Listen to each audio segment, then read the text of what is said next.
Hello everyone, स्वागत है आपका ओशन जीएस एकेडमी में। जैसे आप सभी को पता है, हमारा ARO का एग्जाम 11 फरवरी को है। आज से मिलाकर हमारे पास टोटल 30 दिन है। इन 30 दिनों में आपकी क्या स्ट्रैटेजी होने वाली है ARO की, इसमें ज़्यादा से ज़्यादा हमें रिवीजन करना चाहिए, टेस्ट सॉल्व करने चाहिए। इसी बात को ध्यान में रखते हुए इस चैनल के माध्यम से हम लोग विभिन्न कोचिंग संस्थाओं के टेस्ट सीरीज सॉल्व करा रहे हैं। DIS का हमारा ऑलरेडी सामान्य हिंदी का टेस्ट सारे कवर हो चुके हैं। GS का हमारा कवर हो रहा है। 9 टेस्ट तक हमने कवर कर लिया है और साथ ही साथ PCS मंत्रा के समान हिंदी के क्लासेस अपलोड हो चुके हैं। आप चैनल पे जाकर विजिट कर सकते हैं। आज हम लोग देखेंगे GS वर्ड का टेस्ट जिसका हमने सेट 1 ऑलरेडी चैनल पे अपलोड किया है। आज हम लोग देखेंगे सेट 2 में पहला क्वेश्चन, जो आज के सेशन का हमारा पहला क्वेश्चन होगा। तो स्टार्ट करते क्लास को। जैसे कि पहला क्वेश्चन क्या कह रहा है हमारा कि भगवान महावीर का प्रथम शिष्य कौन था, है ना। प्रथम शिष्य कौन था? यशोदू थे, जमाली थे, प्रभास थे और विपिन थे। तो आपको बताना भगवान महावीर का प्रथम शिष्य कौन था, है ना। प्रथम शिष्य कौन था? जैसे कि अगर हम लोग बात करें भगवान महावीर का, थोड़ा सा हम लोग जानेंगे किसके बारे में? किसके बारे में जानेंगे? जैन धर्म के बारे में, क्योंकि जैन धर्म के ही थे हमारे ये महावीर स्वामी। जैन धर्म की बात करें तो इनके संस्थापक माने जाते हैं ऋषभदेव। और जो इनके ऋषभदेव है ना, ऋषभदेव, और इनका नाम आदिदेव भी मिलता है। इनका नाम आदिदेव है ना, आदिदेव भी इनका नाम मिलता है। अगर बात करें जैन धर्म के तो संस्थापक में अगर आदिदेव भी रहे तो वो भी सही होगा। और इनका दूसरा नाम ऋषभदेव भी था। ये 24वें तीर्थंकर थे। देखिए 24वें तीर्थंकर थे। जैन धर्म में कुल पहले तीर्थंकर थे ये। 24वें तो महावीर स्वामी है, ये पहले तीर्थंकर थे, ये फर्स्ट तीर्थंकर थे, है ना, तीर्थंकर थे। देखिए जैन धर्म को मानने वाले जो उनके अनुनायक हुए वो 24 हुए, उनको तीर्थंकर कहा गया। पहले से लेकर 22वें तीर्थंकर तक इतिहास मौन है। इतिहास इसके बारे में ज़्यादा कुछ नहीं बताता। लेकिन ऋषभदेव और जो 22वें तीर्थंकर थे उनका नाम था अरिस्टनेम। इन दोनों लोगों की जो बात की जाती है वो की जाती है ऋग्वेद में। इसमें ऋग्वेद में इनका वर्णन मिलता है। ऋषभदेव और 22वें तीर्थंकर थे अरिस्टनेम, इनका वर्णन मिलता है ऋग्वेद में। और ऐसा माना जाता है कि पहले से लेकर 22वें तीर्थंकर तक, है ना, कोई ज़्यादा इनका कोई साक्ष्य नहीं मिलता है इतिहास में। अगर हम लोग बात करें 23वें तीर्थंकर, है ना, 23वें तीर्थंकर, है ना, 23वें तीर्थंकर क्या नाम था? पार्श्वनाथ। क्या नाम था इनका? पार्श्वनाथ। ये अश्वसेन के पुत्र थे। किसके थे ये? अश्वसेन काशी के प्रांत के अश्वसेन थे ये, है ना। इनके पुत्र थे पार्श्वनाथ ने ही 4 महासिद्धांत दिए। 4 महासिद्धांत दिए। वो 4 महासिद्धांत क्या है? पहले तो सत्य, अहिंसा,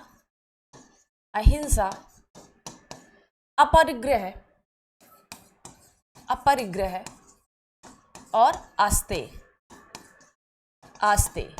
ये 4 इन्होंने महासिद्धांत दिए। किसके द्वारा दिया गया? पार्श्वनाथ के द्वारा। अब देखिए 24वें तीर्थंकर कौन होते हैं? ये होते हैं महावीर स्वामी, है ना। महावीर स्वामी ने ही 4 महासिद्धांत की जगह पर लाए पंच अणु व्रत में क्या है कि इस मार्ग पर चलकर मनुष्य, है ना, जो जैन धर्म के इस पंच अणु सिद्धांत का पालन करके मनुष्य सत्य मार्ग पे चलता है। जीवन मरण के चक्र से इसको मुक्ति मिलती है ना। तो पंच अणु व्रत में 4 महासिद्धांत तो पार्श्वनाथ के ही थे। इन्होंने 5वां कौन सा जोड़ा? 5वां इन्होंने जोड़ा ब्रह्मचर्य। क्या जोड़ा?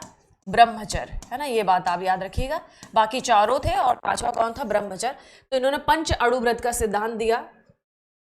महावीर स्वामी के बारे में बात करें तो महावीर स्वामी 30 वर्ष की अवस्था में घर को छोड़ देते हैं, है ना। 12 वर्ष की कठिन तपस्या के बाद उनको ज्ञान की प्राप्ति होती है और इनको निर्घंत कहलाइए, है ना, क्या कहलाए, निर्घंत कहलाए। महावीर स्वामी के जीवन के बारे में, है ना, महावीर स्वामी के जीवन के बारे में भगवती सूत्र में इनका वर्णन मिलता है। किसमें?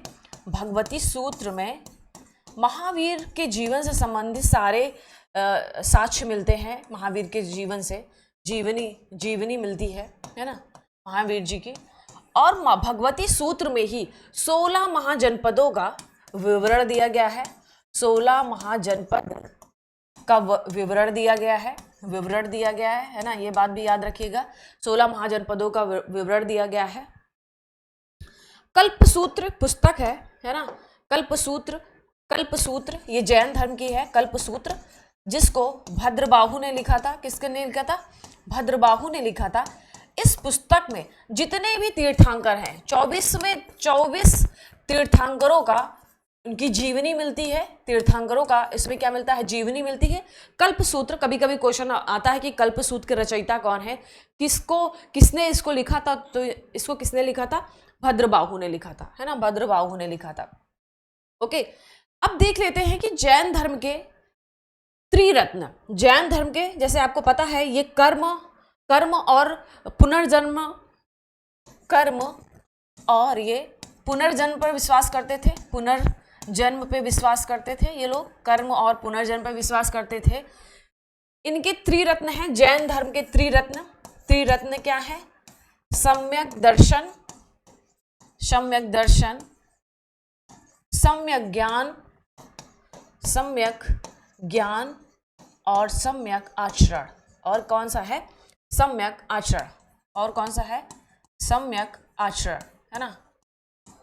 ये जैन धर्म के त्रिरत्न है। सम्यक दर्शन, सम्यक ज्ञान।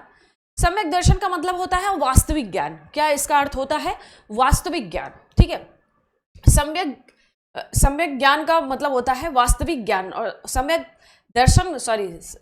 दर्शन का मतलब होता है वास्तविक ज्ञान। सम्यक ज्ञान का मतलब है कि सत्य में विश्वास। क्या है? सत्य में विश्वास, है ना, सत्य में विश्वास, है ना, सत्य में विश्वास। ओके, और सम्यक आचरण में क्या है कि आप अच्छे बुरे सुख दुख में समान भाव रखना, है ना, समभाव रखना, कि अच्छा है तो भी ज़्यादा खुश नहीं होना और बुरा चल रहा है तो ज़्यादा दुखी नहीं होना। सभी परिस्थितियों में समभाव रखने वाले को सम्यक आचरण कहा जाता है ना। तो ये त्रिरत्न है जैन धर्म के। और भी अगर इनकी दर्शन की बात करें, इनका दर्शन, तो इनका दर्शन कौन कौन सा है? एक तो है पहला अनेकांतवाद,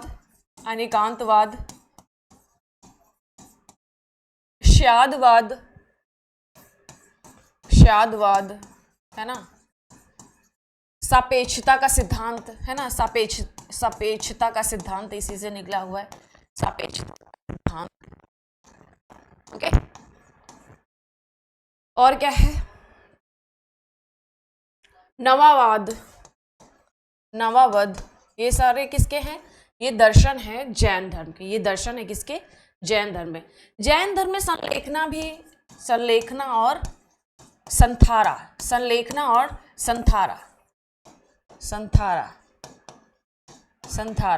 देखिए जैन धर्म जिन शब्द से बना है। किससे है?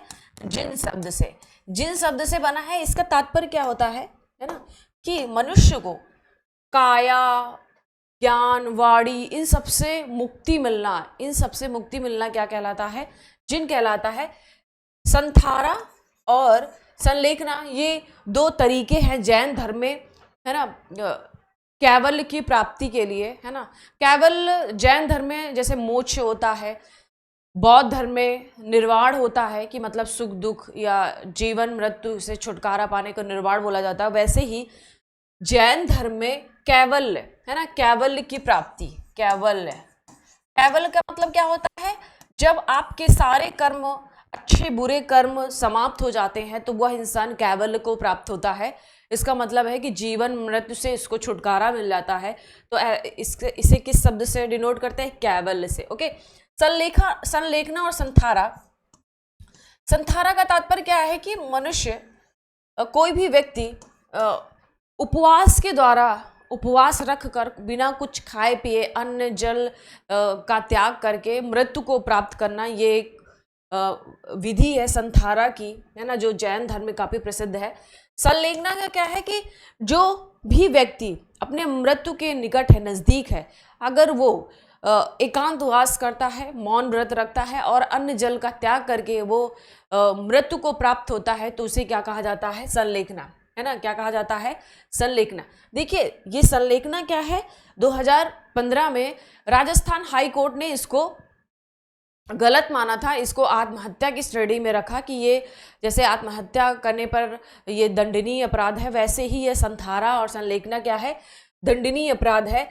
तो जैन धर्म ने अपील की सुप्रीम कोर्ट में, है ना, सुप्रीम कोर्ट में अपील करने के बाद जो राजस्थान के हाई कोर्ट का ये वर्डिक्ट था, ये निर्णय था, उसको हटा दिया गया, प्रतिबंधित कर दिया गया और माना कि हमारा धर्म को मानना, क्योंकि संथारा संलेखना क्या है? जैन धर्म का ये अनुनय करना, उनका ये इनके धर्म के अंतर्गत आता है। तो इसीलिए ये धर्म को मानना, हमारा आर्टिकल 25 से लेकर 28 तक धार्मिक स्वतंत्रता दी जाती है, तो ये फंडामेंटल राइट है हमारा। इस लिहाज से सुप्रीम कोर्ट ने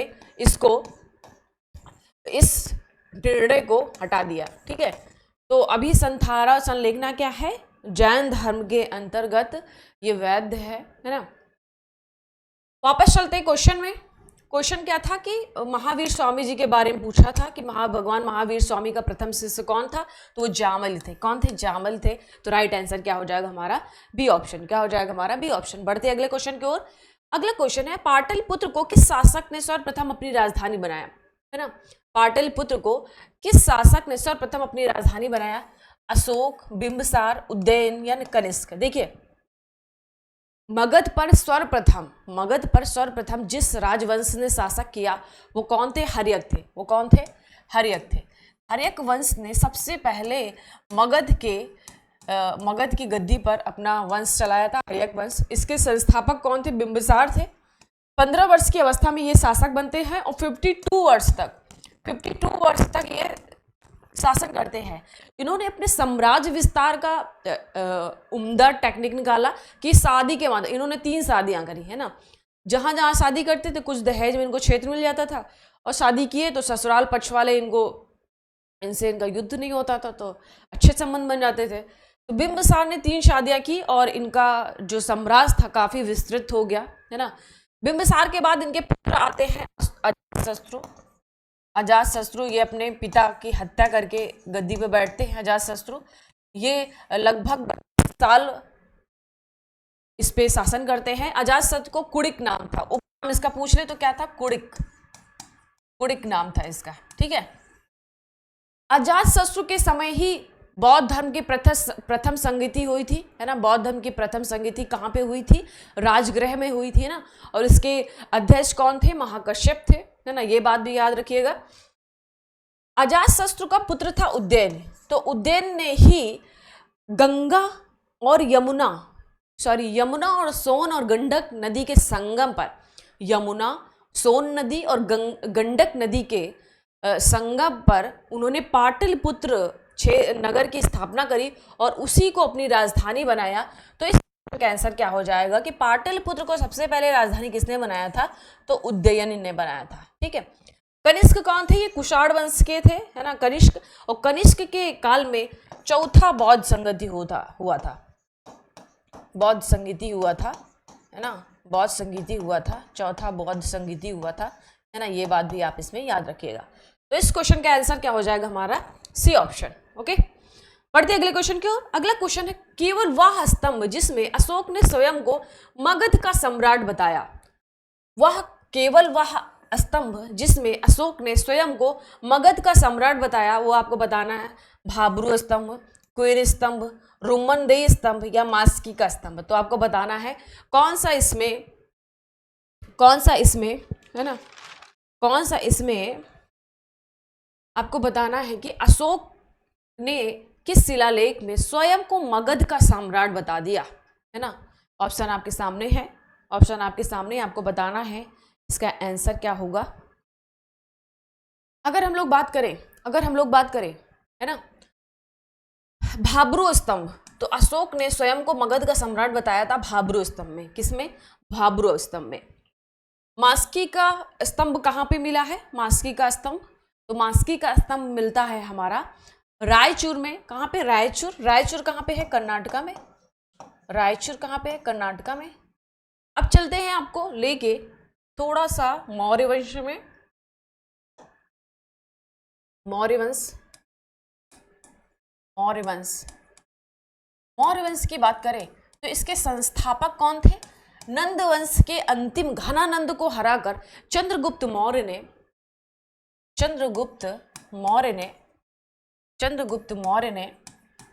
मौर्य वंश की स्थापना करी, है ना। मौर्य वंश की स्थापना चंद्रगुप्त मौर्य ने करी थी। और इसके प्रधानमंत्री कौन बनते हैं? चाणक्य, है ना, जिनका नाम विष्णु था ना, चाणक्य। चंद्रगुप्त मौर्य ने मौर्य वंश की स्थापना करी। और इसका पुत्र कौन होता है? बिंदुसार। कौन होता है इसका पुत्र? बिंदुसार होता है। बिंदुसार का पुत्र होता है अशोक। बिंदुसार का पुत्र कौन होता है? अशोक होता है। अशोक ये गद्दी पर बैठता है 269 BC में, अपनी गद्दी पर बैठा है। कई पुराण, कई ग्रंथ साक्ष्य हैं कि ये अपने पिता बिंदुसार के ये खिलाफ गद्दी पे बैठता है। कुछ ग्रंथ कहते हैं कि इन्होंने अपने 99 भाइयों को मारकर ये अवध की गद्दी पे बैठते हैं। कई बातें इनके बारे में, अशोक के बारे में निकल कर आती हैं। तो ये 269 BC में ये अशोक मगध की गद्दी पे बैठते हैं, है ना, मगध की गद्दी पर बैठते हैं। और इनके मगध के बैठते 8वें वर्ष, है ना, मगध 8वें वर्ष कलिंग युद्ध होता है ना, कलिंग युद्ध होता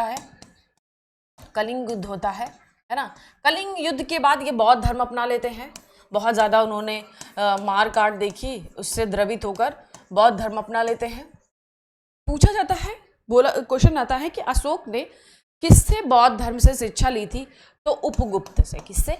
उपगुप्त से, है ना, ये बात भी याद रखिएगा, उपगुप्त थे, उनसे शिक्षा ली थी बौद्ध धर्म की, है ना। उससे द्रवित कलिंग युद्ध के बाद ये इनका हृदय परिवर्तन होता है और धम्म की शिक्षा देते हैं। किसकी?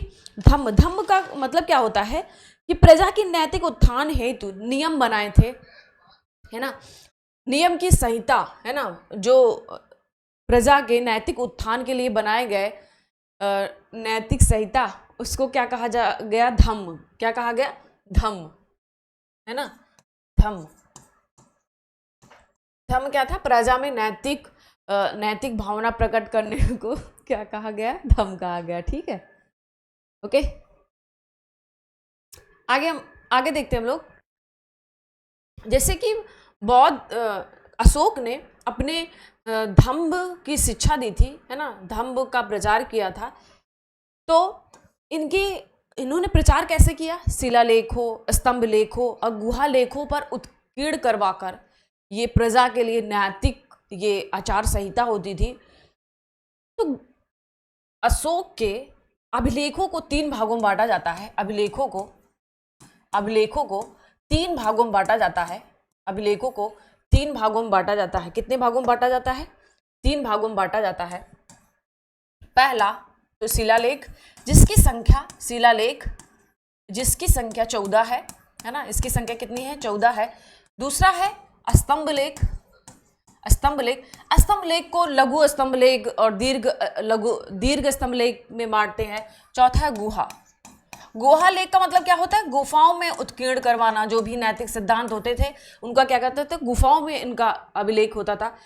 शिलालेखों की बात करें तो 14 हैं और 10 जगह पे पाए गए हैं। कितने जगह पे? 10 जगह पे पाए गए हैं, ये बात याद रखिएगा। स्तंभ की बात करें तो दीर्घ स्तंभ लेख कितने हैं? 7 है। स्तंभ लेख कितने हैं? 7 है। वहीं अगर लघु स्तंभ की बात करें तो जैसे सांची का स्तंभ, है ना। लघु की बात करें तो जैसे सांची का लघु स्तंभ है ना, सांची का हो गया, और किसका हो गया, सांची का लघु स्तंभ हो गया, सारनाथ का है ना। ये सारे क्या है, लघु स्तंभ लेख हैं। तो 7 बड़े दीर्घ स्तंभ हैं, गुहा लेख भी हैं। अब थोड़ा देख लेते हैं शिलालेख, जिसकी संख्या कितनी है, 14 है, और जगह कहाँ पे है, 10 में। शिलालेखों में अब भाषा की बात करें, भाषा की बात करें तो ये ब्राह्मी, खरोष्ठी है ना, खरोष्ठी, ग्रीक और अरमाइक, इन भाषाओं में इनका वर्णन मिलता है। पहले देख लेते हैं शिलालेख और दूसरा स्तंभ।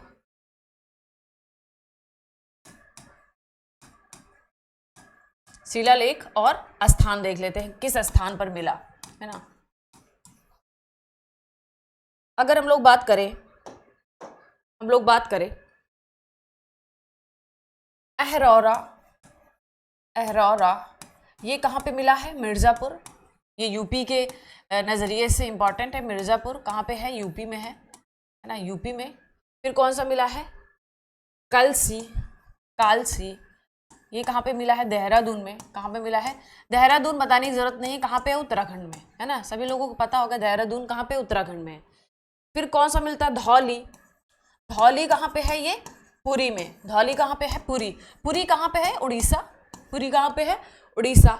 धौली के बाद आता है जौगढ़, क्या आता है, जौगढ़ कहाँ पे है, ये गंजम डिस्ट्रिक्ट, है ना। ये भी कहाँ पे है, ये है हमारा उड़ीसा में, दोनों उड़ीसा में है ना, उड़ीसा। और क्या है हमारा, सोपारा कहाँ पे है, थाड़े कहाँ पे है, महाराष्ट्र। थाड़े कहाँ पे है, महाराष्ट्र में। कहाँ पे है, महाराष्ट्र में, ये बात भी याद रखिएगा। और देख लेते हैं हम लोग मास्की कहाँ पे है, ये मास्की कहाँ पे है, ये रायचूर, कर्नाटक। कहाँ पे है, कर्नाटक। देखिए मास्की अभिलेख में ही बुद्ध शाक कहा गया, अशोक को क्या कहा गया, बुद्ध शाक कहा गया। क्वेश्चन आया है 2-3 बार, क्वेश्चन आया हुआ है 2-3 बार, बुद्ध शाक कहा गया, है ना। बुद्ध शाक कहा गया किस अभिलेख, शिलालेख में, तो मास्की शिलालेख में। किस शिलालेख में, मास्की शिलालेख में, है ना। किस शिलालेख में, मास्की। गुर्जरा कहाँ पे है, दतिया एमपी में, ओके। एक है एरागुडी, ये कहाँ है, कुरनूल, है ना। और ये आंध्र प्रदेश, कहाँ पे है, आंध्र प्रदेश में। कहाँ पे है, आंध्र प्रदेश में। शहबाजगढ़ी, ये कहाँ पे है, ये है पेशावर, ये पाकिस्तान। कहाँ पे है, पाकिस्तान में है ना। और क्या है इसका, मानसेहरा, ये भी कहाँ पे है, ये है हजारा कहाँ पे, पाकिस्तान में। कहाँ पे है, पाकिस्तान। कहाँ पे है, पाकिस्तान में। एक गिरनार है, ये कहाँ पे है, जूनागढ़ कहाँ पे है, गुजरात में। जूनागढ़ गुजरात है ना, गुजरात में है ना। और है सासाराम, एक है कौन सा, सासाराम। सारे मैंने कवर कर दिए 14 उल्लेख। सासाराम ये कहाँ पे है, सासाराम बिहार में। कहाँ पे है, बिहार में है ना। कहाँ पे है, बिहार में। अब देखिए ये सारे तो हमने बता दिया, लेकिन कुछ ऐसे हैं, कर्नाटक पे कई सारे मिले हैं, तो कर्नाटक राज्य का हम अकेले इसको एक ही साथ बता देते हैं। कर्नाटक में क्या क्या मिला, एक तो है कर्नाटक में कौन कौन से मिले, एक है सन्नति, क्या है, सन्नति। दूसरा है मास्की भी कहाँ मिला था, रायचूर कर्नाटक में। और क्या है, निट्ठूर है ना। और क्या है इसका, ब्रह्मगिरी ब्रह्मगिरी, ये भी कहाँ है? कर्नाटक का है ये ब्रह्मगिरी। जटिंग, जटिंग रामेश्वरम, रामेश्वर, जटिंग रामेश्वर, है ना, ये सब कहाँ? उदगोलन, उदयगोलन, गोलम, ये सब भी कहाँ है? ये भी हमारा कहाँ पे है? ये भी कहाँ पे है? कर्नाटक में। कर्नाटक का एक और भी है गोवी मठ, गोवी मठ, ये भी कहाँ पे है? ये भी कहाँ पे है? कर्नाटक में है। कहाँ पे है? कर्नाटक में। अगर हम लोग बात करें मास्की गुर्जरा, है ना, मास्की गुर्जरा, नेट्टूर, मास्की गुर्जरा, नट्टूर और उदयगोलम, उदयगोलम, इन चार शिलालेखों में, इन चार शिलालेखों में अशोक का नाम, अशोक मिलता है, अशोक का नाम मिलता है। किसका नाम मिलता है? अशोक का नाम मिलता है ना, ये बात भी याद रखिए, अशोक का नाम मिलता है। ठीक है, तो इतने सारे शिलालेख है, एग्जाम में पूछा जाता है कि मास्की कहाँ पे है वर्तमान में, सोपारा कहाँ पे मिला था? थाड़े गुजरात है, इसको इग्नोर मत करिएगा, एक बार इसको जरूर अच्छे से लिख कर याद कर लीजिएगा कहाँ कहाँ पे ये है। कालसी कहाँ? देहरादून, अहरौरा, मिर्जापुर, मिर्जापुर वाला तो इट्स वेरी इंपॉर्टेंट, ये हमारे यूपी स्पेशल के भी नज़रिए से काफ़ी महत्वपूर्ण है। वापस चलते हैं क्वेश्चन में। क्वेश्चन क्या था कि किसमें अशोक ने स्वयं को मगध का सम्राट कहा? तो भाब्रू स्तंभलेख में।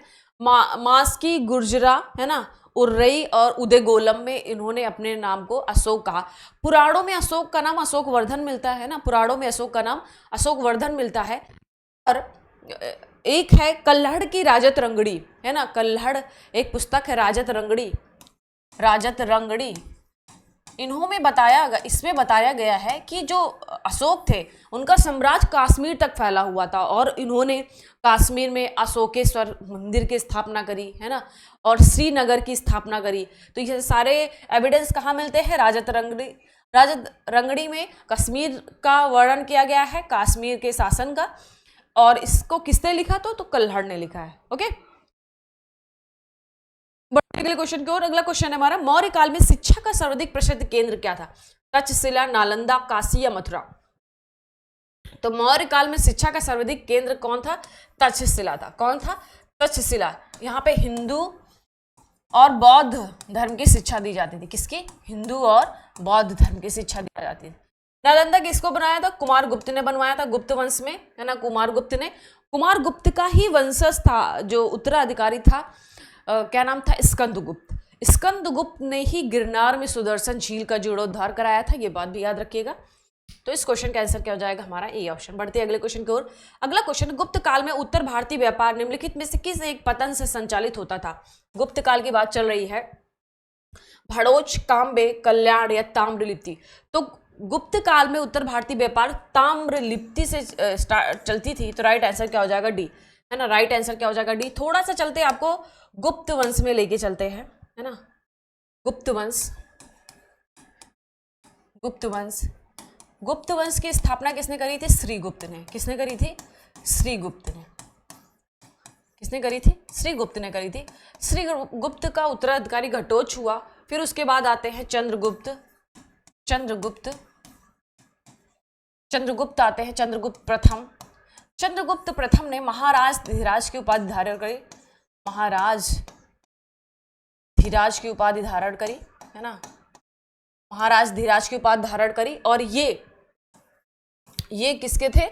इन्होंने गुप्त वंश, गुप्त संवंत की स्थापना करी, गुप्त संवंत को चलाया, है ना, ये भी बात याद रखिए। चंद्रगुप्त प्रथम के जो उसके बाद आते हैं कौन से? समुद्रगुप्त। समुद्रगुप्त, समुद्रगुप्त के बारे में 2-3 बात याद रखिएगा कि इन्होंने 12 आर्यावर्त और 12 दक्षिणावर्त के शासकों को पराजित किया, इसीलिए इनको भारत का नेपोलियन कहा जाता है। क्या कहा जाता है? भारत का नेपोलियन। अब भारत का नेपोलियन इनको किसने कहा? तो विसेंट, है ना, विसेंट, ये फॉरेनर थे, विसेंट स्मिथ ने। किसने कहा था? विसेंट स्मिथ ने इनको भारत का नेपोलियन कहा, भारत का नेपोलियन कहा, नेपोलियन कहा। ठीक है, भारत का नेपोलियन कहा, ये बात भी याद रखिएगा। ठीक है, ये बात भी याद रखिएगा। ओके, और ये वीणा वादक थे, है ना वीणा प्रेमी थे, क्यों इनके सिक्कों पर वीणा बजाते हुए अंकन मिलता है, तो इससे अनुमान लगाया जाता है कि वीणा वादक रहे होंगे और वीणा के शौकीन रहे होंगे। तो ये बात भी याद रखें। समुद्रगुप्त के बाद आते हैं चंद्रगुप्त। चंद्रगुप्त द्वितीय, देखिए चंद्रगुप्त प्रथम के बारे में एक चीज याद रखिएगा चंद्रगुप्त प्रथम के बारे में, कि चंद्रगुप्त प्रथम ने गुप्त शासकों में, है ना, याद रखिएगा गुप्त शासकों में सर्वप्रथम चांदी के सिक्के जारी किए। किसके?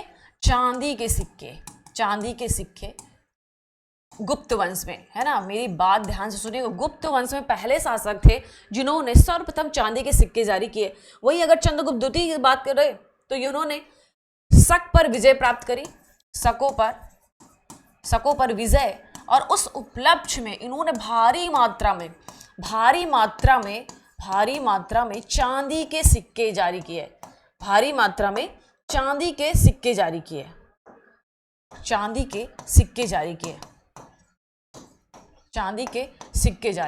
ठीक है, ये बात याद रखिएगा। चंद्रगुप्त द्वितीय ने विक्रमादित्य की उपाधि धारण करी थी, विक्रमादित्य, है ना, विक्रमादित्य। और समुद्रगुप्त ने इन्होंने कविराज की उपाधि इनको मिलती है ना, और इनको परम भागवत की उपाधि इनको मिलती है। ये सारी उपाधि किसकी है? समुद्रगुप्त की।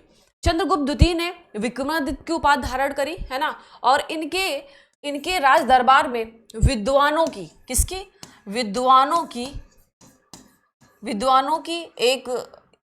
विद्वानों का 9 रत्न रहता था इनके राज दरबार में, 9 रत्न। ये भी बात याद रखिएगा। तो इतनी बात आपको याद रखनी है, थोड़ा थोड़ा मैंने आइडिया दे दिया। और गुप्त वंश का ही एक है कुमारगुप्त, है ना, कुमारगुप्त, जिन्होंने नालंदा विश्वविद्यालय की स्थापना करी। कुमारगुप्त का उत्तराधिकारी होता है स्कंदगुप्त, जिसने गिरनार पर्वत पर सुदर्शन झील का जीर्णोद्धार कराया था। ये बात भी याद रखिएगा। वापस चलते हैं क्वेश्चन में, है ना। तो गुप्त वंश के बारे में पूछा था, तो उस कौन सा पतन था? ताम्रलिप्ति था, है ना। बढ़ते अगले क्वेश्चन में। अगला क्वेश्चन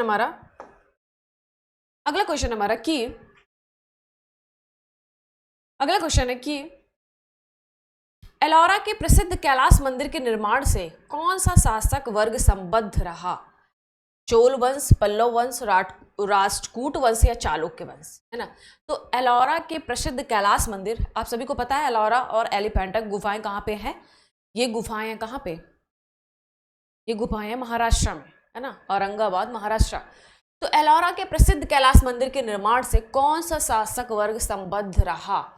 चोल, पल्लव, राष्ट्रकूट या चालुक्य? तो एलोरा के कैलाश मंदिर का निर्माण राष्ट्रकूट वंश में हुआ था। राइट आंसर है हमारा सी। राइट आंसर क्या हो जाएगा हमारा सी। देखिए एलोरा के प्रसिद्ध कैलाश मंदिर का निर्माण किसने कराया था? तो कृष्ण प्रथम ने कराया था। किसने कराया था? कृष्ण प्रथम ने कराया था इसका निर्माण, है ना, कैलाश मंदिर का। अगर हम लोग एलोरा की गुफा की बात करें, एलोरा एलिफेंटा, एलोरा की गुफा में 1 से लेकर 34 गुफाएं हैं, जिसमें से 1 से लेकर 12 तक ये बौद्ध धर्म से संबंधित है, बौद्ध धर्म से। 13 से लेकर 29 तक ये हिंदू धर्म से संबंधित है। वहीं 30 से लेकर 34 तक ये जैन धर्म से संबंधित है ना। किससे? जैन धर्म से। ये बात भी याद रखिएगा। तो इस एलोरा की गुफा में बौद्ध धर्म, हिंदू धर्म और जैन धर्म सभी का मिश्रण मिलता है। तो राइट आंसर क्या हो जाएगा हमारा सी ऑप्शन। बढ़ते अगले क्वेश्चन की ओर। अगला क्वेश्चन दे दिया, विद्वान दे दिया, पुस्तक दे दिया गया, है ना। विद्वान दे दिया गया, पुस्तक दे दिया गया। वारा मिहिर, तो इनकी रचना है वृहत संहिता। विशाख दत्त, तो इनकी रचना है विशाख दत्त का देवी चंद्रगुप्तम। शूद्रक का है मृच्छकटिकम, है ना, और विल्हड़ का है विक्रमांक देवचरित। तो आप टिक कर लीजिए कौन सा सही होगा। ए का 3, बी का 4, ए का 3, बी का 4, सी का 2, तो हमारा मिल गया। राइट आंसर क्या हो जाएगा? A option. क्या हो जाएगा हमारा? रे ऑप्शन। क्या हो जाएगा हमारा? A option. ठीक है, आई होप आपको समझ में आया हो, है ना।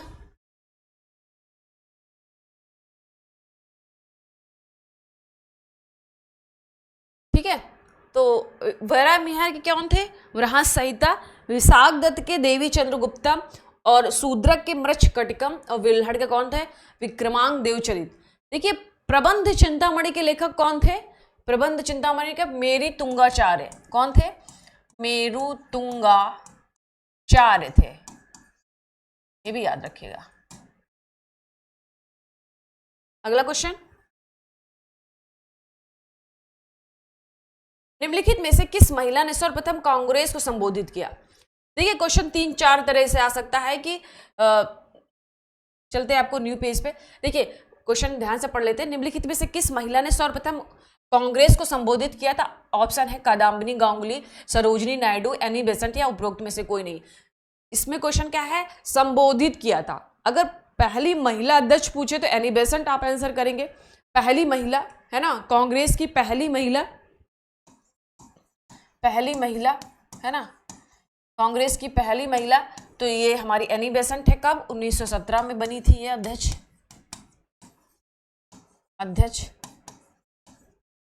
फर्स्ट ये भारतीय महिला अध्यक्ष है ये। और कब इन्होंने अधिवेशन में लिया था? 1925 में। कब? 1925 का कानपुर का अधिवेशन, इनमें ये बनी थी भारतीय महिला अध्यक्ष। कादम्बिनी गांगुली जो पहली फर्स्ट महिला स्नातक थी, महिला स्नातक इन्होंने ही सर्वप्रथम संबोधित किया। तो राइट आंसर क्या हो जाएगा हमारा? A option. क्या हो जाएगा हमारा? A option. बाकी सारे गलत है। अरे बाकी गलत नहीं है। कादम्बिनी गांगुली पहली महिला थी जिन्होंने कांग्रेस को संबोधित किया। सरोजिनी नायडू पहली भारतीय महिला थी जो कांग्रेस की अध्यक्ष बनी। एनी बेसेंट पहली महिला थी जो कांग्रेस के अध्यक्ष बनी। इतनी बात आपको याद रखनी है। कादम्बिनी गांगुली जब इन्होंने संबोधित किया था, कब किया था? तो 1890 में। कब किया था? 1890 में। कलकत्ता का अधिवेशन था। किसका था? कलकत्ता का अधिवेशन था, है ना, कलकत्ता का अधिवेशन था। और इसकी अध्यक्षता कौन कर रहा है ना, पूछ ले कि इसकी अध्यक्षता कौन कर रहा था? तो फिरोज शाह मेहता। कौन? फिरोज शाह मेहता। ओके, फिरोज शाह मेहता कर रहे थे। तो राइट आंसर क्या हो जाएगा हमारा? A option. बढ़ते अगले क्वेश्चन की ओर। अगला क्वेश्चन है, निम्नलिखित में से किस अधिवेशन में कांग्रेस के साथ राष्ट्रीय शब्द शामिल हुआ था? मतलब कांग्रेस जो संस्था है उसमें राष्ट्रीय शब्द कब शामिल किया गया था? पहला है नागपुर अधिवेशन 1891, इलाहाबाद अधिवेशन 1888, मद्रास अधिवेशन 1887 और बॉम्बे अधिवेशन 1885। देखिए बॉम्बे अधिवेशन 1885 में हुआ था। इसके जो अध्यक्ष थे WC बनर्जी थे, है ना। दूसरा कब हुआ था? 1886 में, जिसके अध्यक्ष कौन थे? दादा भाई नौरोजी। तीसरा मद्रास अधिवेशन 1887, इसके बदरुद्दीन तैयब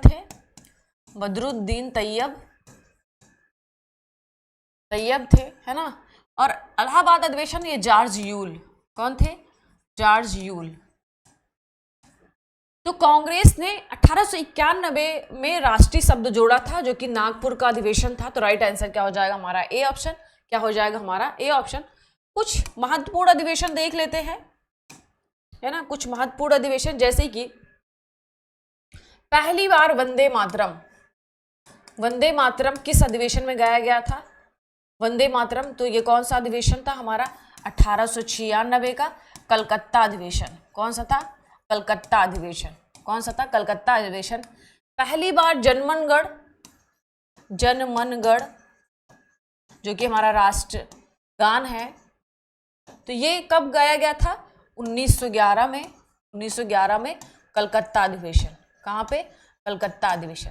देखिए कांग्रेस का संविधान, पूछ ले कांग्रेस का, देखिए अभी तो पूछा तो कांग्रेस की संस्था में राष्ट्रीय शब्द कब जोड़ा गया? तो 1891। अगर बोल दे कि कांग्रेस ने अपना संविधान कब बताया, कांग्रेस का संविधान कब पारित हुआ, तो ये हुआ था 1908 में। इसकी अध्यक्षता किसने करी थी? रास बिहारी घोष ने। किसने करी थी? रास बिहारी घोष ने। ठीक है, ये बात भी याद रखिएगा। ओके, किसने करी थी? रास बिहारी घोष ने। ओके। अगर हम लोग बात करें कि पहली बार स्वराज शब्द का, तो 1906 में पहली बार स्वराज शब्द का प्रयोग किया गया और इसकी अध्यक्षता किसने करी थी? दादा भाई नौरोजी। किसने करी थी? दादा भाई नौरोजी। ये बात भी याद रखिएगा ना, नौरोजी। दादा भाई नौरोजी ने 3 अधिवेशन में अध्यक्ष बने थे। पार्टिसिपेट की बात नहीं चल रही है, अध्यक्षता की बात चल रही है। एक तो 1886 में, दूसरा 1893 में, है ना, 1893 में, तीसरा 1906 में 3 अधिवेशन में उन्होंने पार्टिसिपेट किया था। चलते हैं वापस, चलते हैं क्वेश्चन में। तो राइट आंसर क्या हो जाएगा हमारा? A option. बढ़ते अगले क्वेश्चन की ओर। कांग्रेस के प्रथम अधिवेशन में निम्नलिखित में से कौन शामिल नहीं था? दादा भाई नौरोजी, फिरोज शाह मेहता, दिनेश वाचा या मोहम्मद अबुल कलाम आजाद। तो कांग्रेस के प्रथम अधिवेशन में निम्नलिखित में से कौन शामिल नहीं था? तो वो कौन थे? मोहम्मद अबुल कलाम आजाद थे। तो राइट आंसर क्या हो जाएगा हमारा? D option. फिरोज शाह मेहता ने 1890 की कलकत्ता अधिवेशन की अध्यक्षता करी थी। कलकत्ता अधिवेशन की अध्यक्षता करी थी। दादा भाई नौरोजी 1886, 1893 और 1906 अधिवेशन की उन्होंने अध्यक्षता करी थी। ये बात भी याद रखिएगा। तो राइट आंसर क्या हो जाएगा हमारा? D option. बढ़ती है अगले क्वेश्चन की ओर। देखिए, कुछ इंपॉर्टेंट अधिवेशन होते हैं, जैसे कि पहली बार जनगण गण कब गाया गया, पहली बार वंदे मातरम कब गाया गया। तो ये अधिवेशन थोड़े महत्वपूर्ण होते हैं, जैसे जिसमें कुछ नए काम होते हैं ना, तो वो अधिवेशन इंपॉर्टेंट हो जाते हैं। वो अधिवेशन देख लीजिएगा आप लोग एक बार, है ना। जो इंपॉर्टेंट था, जो मुझे याद है मैंने वो बता दिया। मे बी 1-2 स्किप हो गए हो दिमाग से, तो वो आप एक बार देख लेंगे तो आपको समझ में आ जाएगा। अगला क्वेश्चन हमारा कि संगठन दे दिया गया है और सामने संस्थापक का नाम दे दिया गया है, आपको बताना है कि कौन है।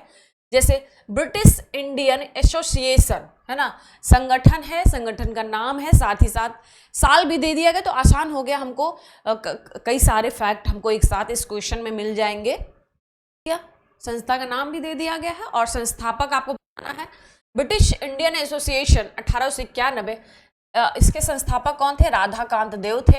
इंडियन लीग 1875, इसके शिशिर कुमार घोषी थे, बिल्कुल सही है। ईस्ट इंडिया एसोसिएशन 1866, दादा भाई नौरोजी, इसके भी बिल्कुल सही है। लैंड होल्डर्स सोसाइटी 1838, इसके द्वारका नाथ टैगोर थे, ये भी बिल्कुल सही है। तो इसके सारे सही सुमेलित थे। तो राइट आंसर क्या हो जाएगा हमारा? ये ऑप्शन 1, 2, 3, 4, जो कि हमारा पहला ही ऑप्शन। राइट आंसर क्या हो जाएगा हमारा? A option. बढ़ते अगले क्वेश्चन की ओर। अगला क्वेश्चन है सुगौली की संधि, है ना। सुगौली की संधि कब हुई थी? 1800 में, 1803, 1805, 1815। बताना है आपको सुगौली की संधि, है ना। सुगौली की संधि वर्ष 1800 में, 1803, 1805 और 1815, है ना। तो सुगौली की संधि 1815 में हुई। तो राइट आंसर क्या हो जाएगा हमारा? D option. इस समय कौन गवर्नर जनरल था? तो वेरिंग हेस्टिंग्स था।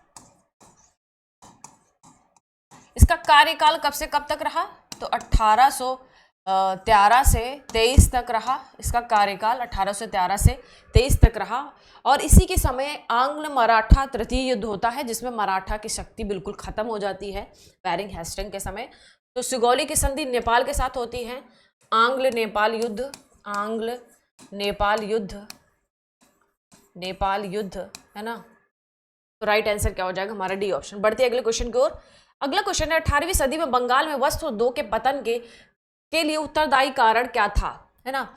18वीं सदी का मतलब क्या होता है? 1700 से 1799।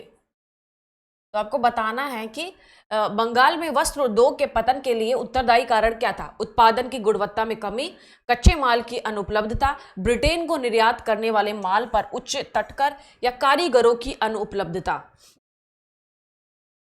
क्या है? कारीगरों की अनुपलब्धता। तो आपको बताना क्या है इसका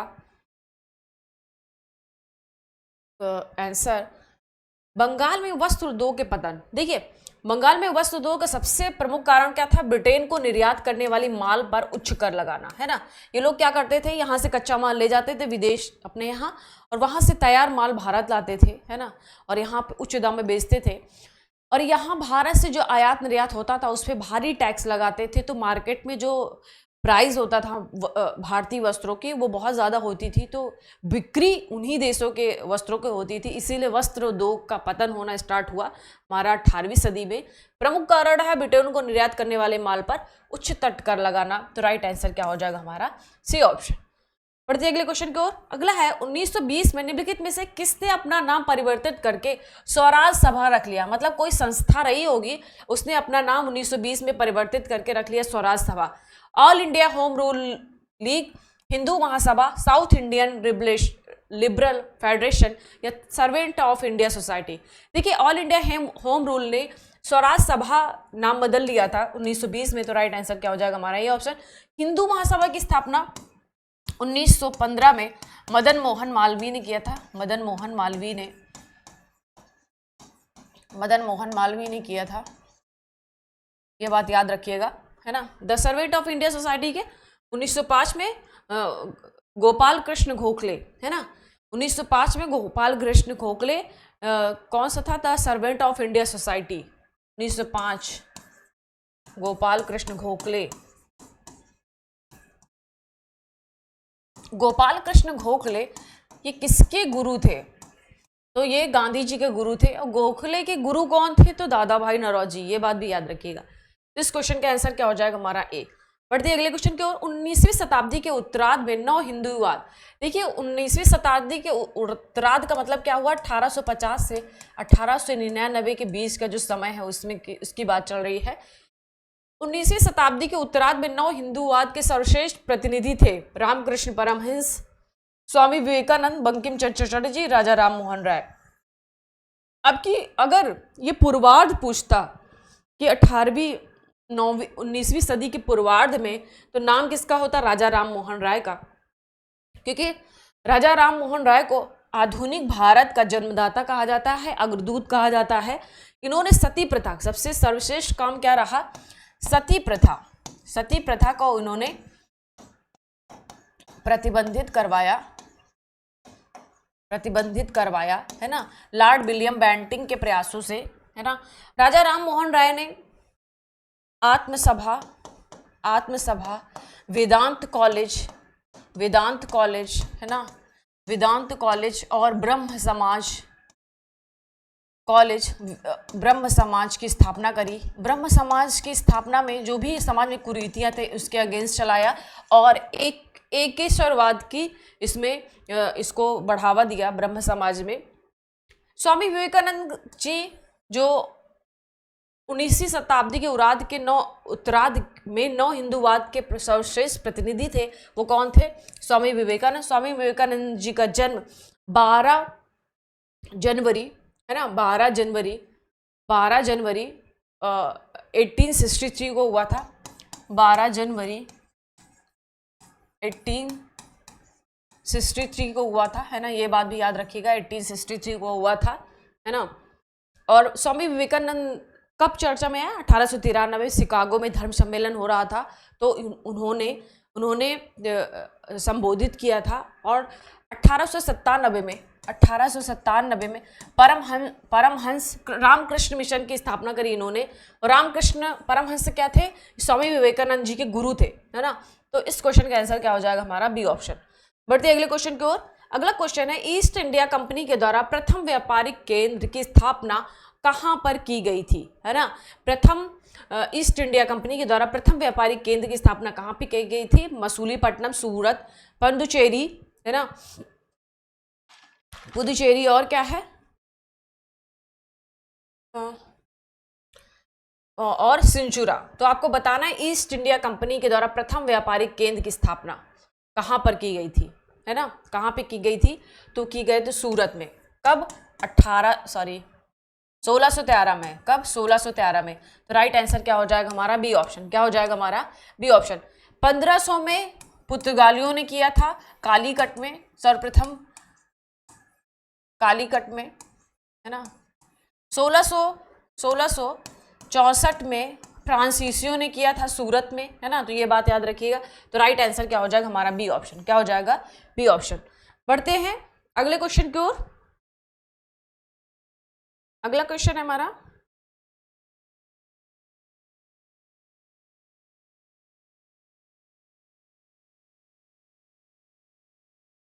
अगला क्वेश्चन है, देखिए यूरोपीय कंपनी भारत के आने के क्रम में, है ना, क्यों आई थी? व्यापारिक मार्ग की खोज करते हुए सबसे पहले पुर्तगाल के वास्को डी गामा भारत पहुंचे। क्वेश्चन क्या है? कि ब्रिटिश जो यूरोपीय कंपनियां थी उनको आने का क्रम पूछा गया है ना, कि कौन सी कंपनियां पहले आई।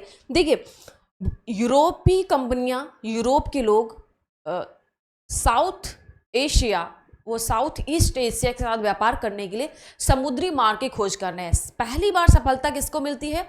पुर्तगाल के वास्को डिगामा को। वास्को डिगामा 1498 में कालीकट के तट पर पहुंचता है। कालीकट के जो वहाँ के शासक थे जामोरिन, उन्होंने बहुत स्वागत किया। अब इतना बड़ा स्वागत किया यूरोपीय कंपनी का, यूरोपीय देश के लोगों का, तो अरब जो व्यापारी थे वो थोड़ा नाखुश हो गए जामोरिन से, है ना। फिर पुर्तगाल का जो वास्को डिगामा था वो भारत से जो भी व्यापारिक माल था वो अपने देश ले गया। आने जाने का जितना भी खर्च हुआ था उसका लगभग 60 गुना उसको उस व्यापारिक माल से लाभ होता है। तो कई लोग भारत की ओर आकर्षित होते हैं, साउथ एशिया की ओर आकर्षित होते हैं व्यापार के मामले में। तो उसी क्रम में पुर्तगाल आते हैं, सबसे पहले अंग्रेज आते हैं, डच आते हैं, फ्रांसीसी आते हैं। तो उन्हीं के आने का क्रम पूछा गया है। तो पहले पुर्तगाली आते हैं, अंग्रेज आते हैं, डच आते हैं, फ्रांसीसी आते हैं। तो इस क्वेश्चन के माध्यम से, इस क्वेश्चन के अकॉर्डिंग हमारा आंसर क्या हो जाएगा? हमारा ए। पुर्तगाली आते हैं, अंग्रेज आते हैं, डच आते हैं और फ्रांसीसी आते हैं। तो राइट आंसर क्या हो जाएगा?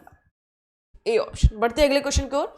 अगला क्वेश्चन है, राजा राम मोहन राय को राजा की उपाधि किस मुगल शासक ने दी थी? है ना, राजा राम मोहन राय को, जैसे हमने बताया आपको, राजा राम मोहन राय आधुनिक भारत के ये जन्मदाता कहे जाते हैं, अग्रदूत माने जाते हैं। इनकी 3 इनकी संस्था थी, जैसे आत्मसभा है ना, 1815 में इसका निर्माण किया, स्थापना की। और वेदांत कॉलेज एक संस्था थी, उसकी स्थापना इन्होंने की। कब करी? 1825 में। फिर आता है ब्रह्म समाज 1828, है ना, 1828। राजा राम मोहन राय के प्रयासों से ही सती प्रथा पर प्रतिबंध लगा। राजा राम मोहन राय के ही प्रयासों से लॉर्ड विलियम बेंटिंग ने लगाया सती प्रथा पर प्रतिबंध। राजा राम मोहन राय को अकबर द्वितीय ने इंग्लैंड भेजा, क्योंकि उस समय जो मुगल शासक थे अकबर द्वितीय, उनको पेंशन रुकी हुई थी, तो इस विहार पे भेजा था, वहीं पे इनकी मृत्यु हो जाती है। तो राजा राम मोहन राय को राजा की भी उपाधि कौन देते हैं? अकबर द्वितीय देते हैं। कौन देते हैं? अकबर द्वितीय देते हैं। तो राइट आंसर क्या हो जाएगा? हमारा सी ऑप्शन। देखिए, औरंगजेब की मृत्यु होती है 1707 में। 1707 के बाद जितने भी मुगल शासक होते हैं उनको उत्तरवर्ती मुगल शासक कहा जाता है ना। कोई खास प्रभाव नहीं रहा इनका, और ये अपना साम्राज्य भी नहीं संभाल पाए।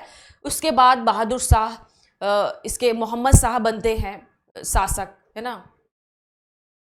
बहादुर शाह पहला शासक बनता है उत्तरवर्ती शासकों में। फिर सबसे लास्ट में आते हैं कौन से? बहादुर शाह जफर, है ना। मोहम्मद शाह का सबसे खराब कार्यकाल रहता है। मोहम्मद शाह के ही कार्यकाल में कई स्वतंत्र राज्यों का गठन होता है, जैसे बंगाल में मुर्शिद कुली खान ने स्वतंत्र अपनी राज्य की स्थापना कर ली, है ना। अवध में शहादत खान ने, हैदराबाद में चिनकुलिश खान ने, तो कई स्वतंत्र राज्यों की स्थापना कब हुई? मोहम्मद शाह के कार्यकाल में। और नादिर शाह का आक्रमण, है ना, नादिर शाह का आक्रमण 1339 में मोहम्मद शाह के ही कार्यकाल में होता है। थोड़ा सा हम लोग जान लेते हैं, क्योंकि इसमें कालक्रम लगाने के लिए क्वेश्चन इसमें आता है कि कौन से शासक का कार्यकाल कौन पहले आया, उसके बाद आया। तो उत्तरवर्ती मुगल शासक के बारे में हम लोग जानेंगे। उत्तरवर्ती मुगल शासक के बारे में जानेंगे हम लोग। उत्तरवर्ती मुगल शासक के बारे में सबसे पहले 1707 में औरंगजेब की मृत्यु के बाद बहादुर शाह बनता है शासक। बहादुर शाह शासक बनता है। इसका कार्यकाल कब से था? 1707 से 1712 तक इसका कार्यकाल रहा, है ना। फिर आते हैं, कौन आता है? 1700, फिर जहांदार शाह आता है। इसका कार्यकाल बहुत कम समय का रहा, 1712 से 1713 तक ही रहा। उसके बाद आते हैं फारूक सियर का कार्यकाल था 1713 से 1719। फारूक सियर के बाद आते हैं कौन? मोहम्मद शाह, मोहम्मद शाह, मोहम्मद शाह का कार्यकाल कब से कब तक रहता है? 1719 से 1748। इन्हीं के समय कई स्वतंत्र राज्यों की स्थापना हुई, स्वतंत्र राज्यों की स्थापना हुई है ना, जैसे कि बंगाल का मुर्शीद कुली खान, और अवध का और हैदराबाद में चिनकुलिच खां, हैदराबाद है ना। मोहम्मद शाह के बाद आते हैं कौन? मोहम्मद शाह के बाद कौन आता है? आलमगीर द्वितीय। आलमगीर द्वितीय से भी पहले अहमद शाह आ जाते हैं, अहमद शाह का कार्यकाल कब से कब तक रहता है? 1748 से 54 तक, है ना। ध्यान से देखिएगा, आलमगीर द्वितीय है ना, आलमगीर द्वितीय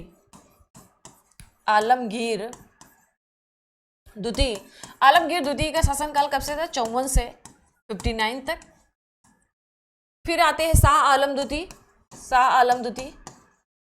आलम द्वितीय, इनका कार्यकाल कब से कब तक रहता है?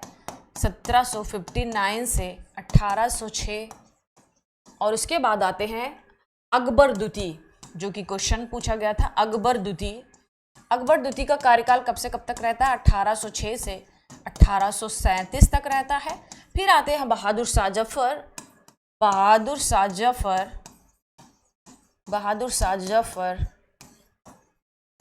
जफर, इनका कार्यकाल 1837 से 1858 तक है। 57 ही मान लो, क्योंकि 1857 में 10 मई को क्रांति स्टार्ट होती है, 12 मई को 1857 को दिल्ली कैप्चर कर लिया जाता है सैनिकों द्वारा। फिर इसको कैप्चर किया जाता है अंग्रेजों द्वारा सितंबर में।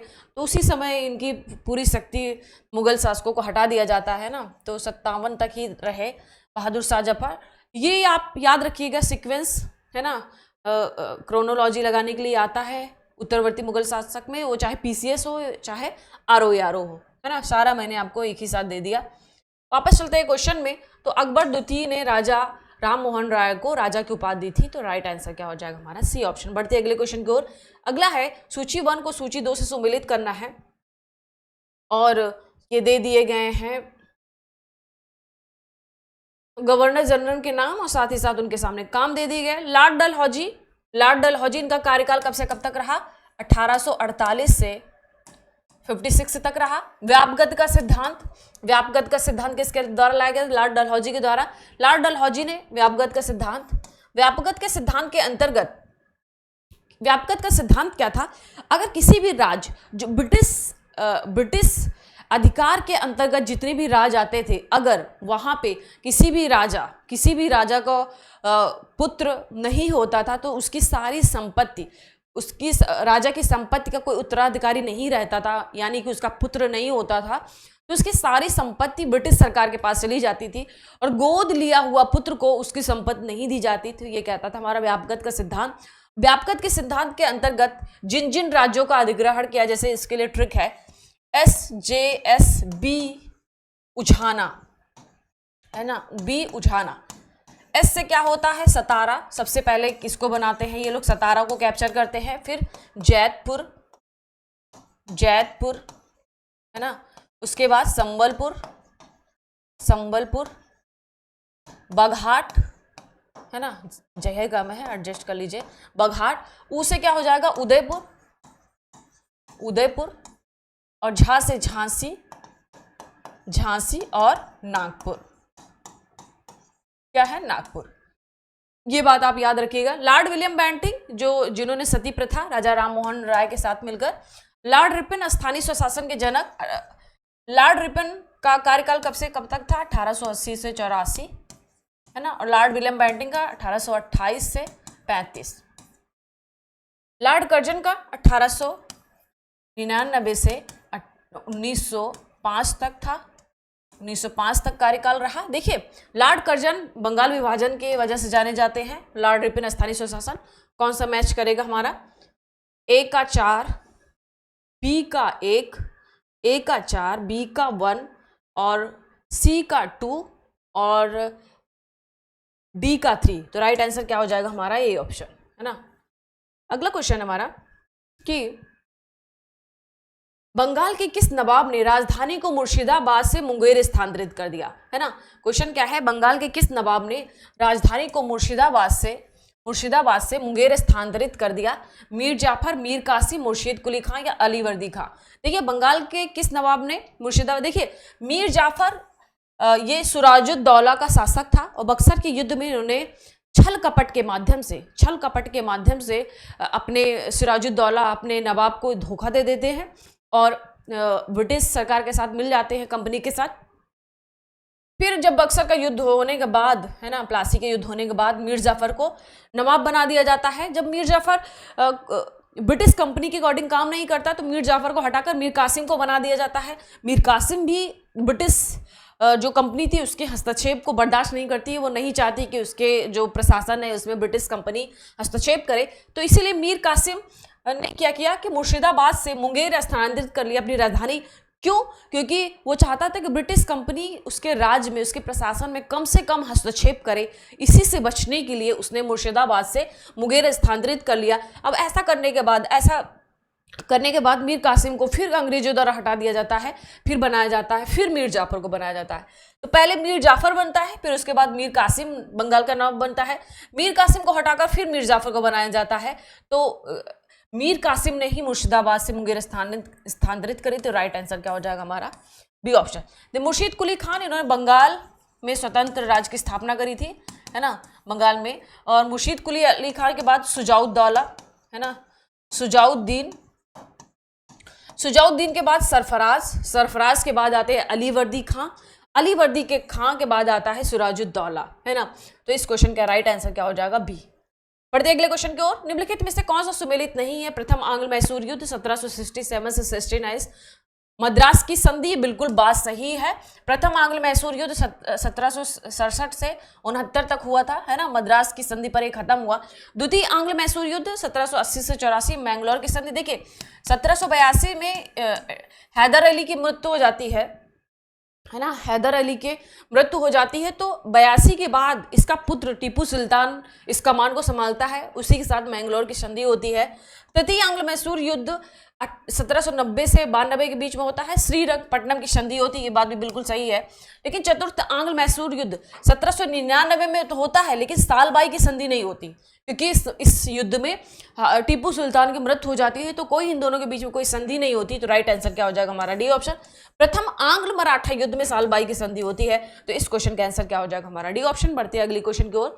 देखिए जो टीपू सुल्तान थे ना, बहुत ही आधुनिक था, उसके जो भी हथियार थे, अगर ब्रिटिश कंपनी को उस समय कोई असली टक्कर दे रहा था तो वो था टीपू सुल्तान। उसके जो हथियार थे, नौसैनिक उसका बहुत ही स्ट्रांग था, है ना, नौसैनिक जो सेना थी बहुत ही स्ट्रांग थी, देश विदेशों से टेक्नोलॉजी का वो मंगाता था, है ना, और उसने तोपों को, एडवांस तोप का इस्तेमाल करता था, है ना, तो काफ़ी कौशलपूर्ण था टीपू सुल्तान, लेकिन वो मारा जाता है। क्वेश्चन क्या है? प्राचीन स्मारक संरक्षण एक्ट किस गवर्नर जनरल के कार्यकाल में पारित हुआ था?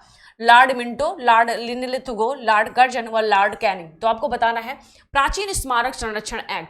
प्राचीन स्मारक संरक्षण एक्ट लॉर्ड कर्जन के काल में आता है, तो राइट आंसर क्या हो जाएगा हमारा? C option.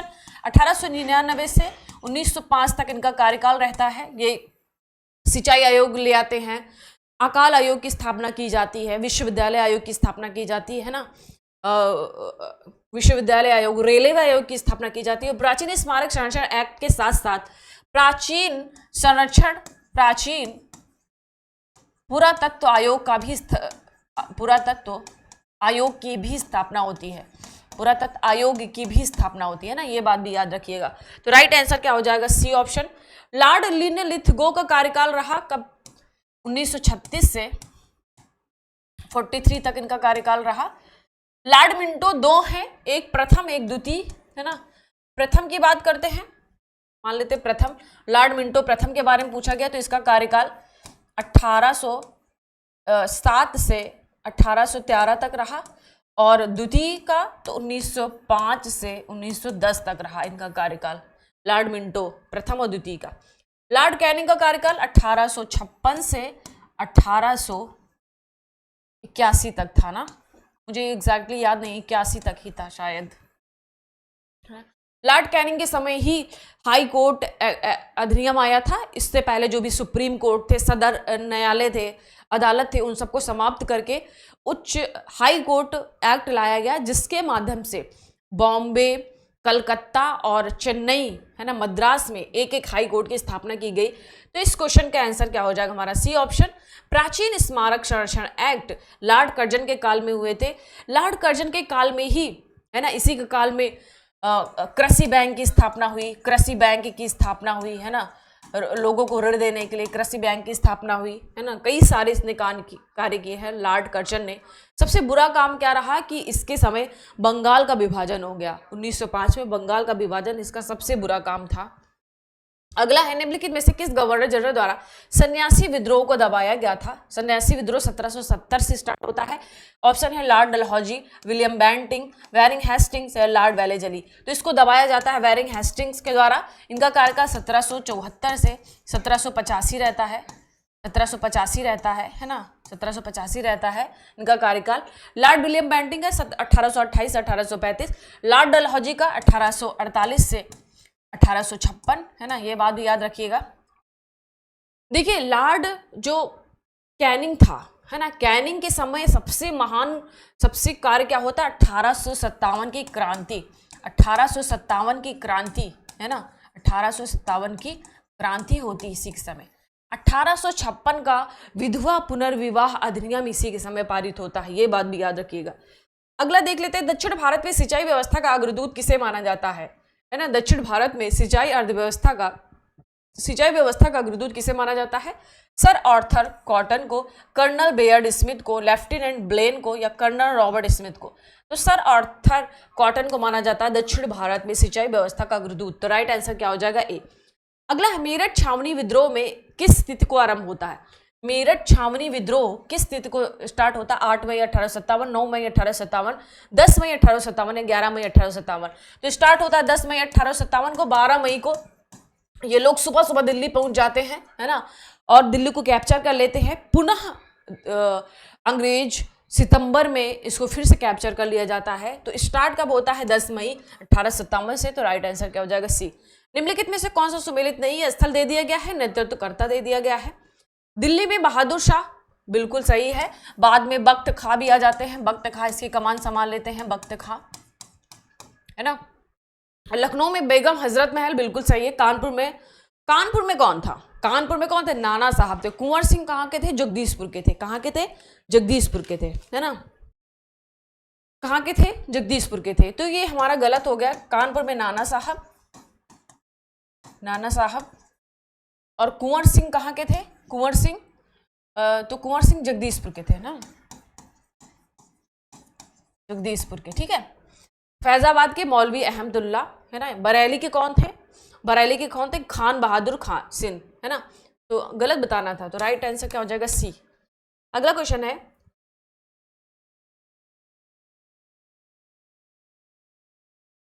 लाल महल स्थापत्य दे दिया गया सामने शासक का नाम। लाल महल किसके द्वारा बनवाया गया था, है ना? हौज ए खास, 2.5 दिन का चौपड़ा कुतुबुद्दीन ऐबक। जहां पनाह नगर, तो ये मोहम्मद बिन तुगलक ने बनवाया था। किसने बनवाया था? मोहम्मद बिन तुगलक ने बनवाया था। तो इस क्वेश्चन का आंसर क्या हो जाएगा हमारा? लाल महल किसने बनवाया था? बलबन ने। किसने बनवाया था? बलबन ने। और हौज ए खास किसने बनवाया था? अलाउद्दीन खिलजी। तो कौन सा होगा? ए का 2, बी का 3, ए का 2, बी का 3, ए का 4। राइट आंसर क्या हो जाएगा हमारा? C option. बढ़ते अगले क्वेश्चन की ओर। अगला क्वेश्चन है हमारा, अगला क्वेश्चन क्या कह रहा है कि निम्नलिखित में से कौन सा विकल्प सही नहीं है? दीवाने मुस्तकराज अलाउद्दीन खिलजी, दीवाने कोही मोहम्मद बिन तुगलक, दीवाने अर्ज बलबन या नाइब ए मुमालिकात नसीरुद्दीन महमूद। देखिए, दीवाने मुस्तखराज बिल्कुल सही है, अलाउद्दीन खिलजी बिल्कुल सही है। दीवाने कोही मोहम्मद बिन तुगलक के द्वारा लाया गया, दीवाने अर्ज बलबन द्वारा। लेकिन नाइब मुमालिकात ये किसके द्वारा लाया गया था? नाइबे मुलाकात ये बहराम शाह, किसके द्वारा? बहराम शाह के द्वारा लाया गया था। तो इसीलिए हमारा ये गलत हो गया, किसके साथ लाया गया था? बहराम शाह, तो इसीलिए हमारा गलत हो गया। राइट आंसर क्या हो जाएगा हमारा? D option. एक बार देख लीजिए सभी, दीवाने मुस्तकराज, अलाउद्दीन खिलजी, दीवाने कोही, मोहम्मद बिन तुगलक। मोहम्मद बिन तुगलक के 4 काम, तुगलक वंश का था ये, इसके 4 काम बहुत ही घिनौने रहे, बेकार रहे, जैसे कि दोआब में कर वृद्धि, सांकेतिक मुद्रा का प्रचलन, राजधानी परिवर्तन और कई इसने अभियान चलाए थे, तो ये सारे बेकार गए इसके। दीवाने अर्ज बलबन का था, नाइबे मुमालिकात ये बहराम शाह का था, तो राइट आंसर क्या हो जाएगा? डी।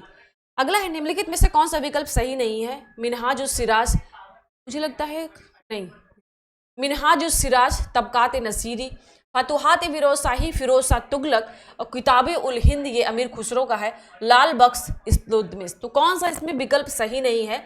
मिनहाज उस सिराज ये तबकात नसीरी के बिल्कुल सही है, फतुहात फिरोज शाही फिरोज शाह तुगलक का है बिल्कुल सही है, इनकी आत्मकथा है, किताबो उल हिंद ये भी अमीर खुसरो का बिल्कुल सही है, लाल बख्श ये इल्तुतमिश का ना होगा, कुतुबुद्दीन का है, कुतुबुद्दीन का ये टाइटल है, लाल बख्श। तो राइट आंसर क्या हो जाएगा हमारा? D option. इल्तुतमिश की पुत्री थी, कौन थी? रजिया सुल्तान, जो मध्यकालीन प्रथम शासिका बनी। किस सूफी संत की मान्यता थी कि भक्ति संगीत ईश्वर के निकट पहुंचने का एक साधन है ना?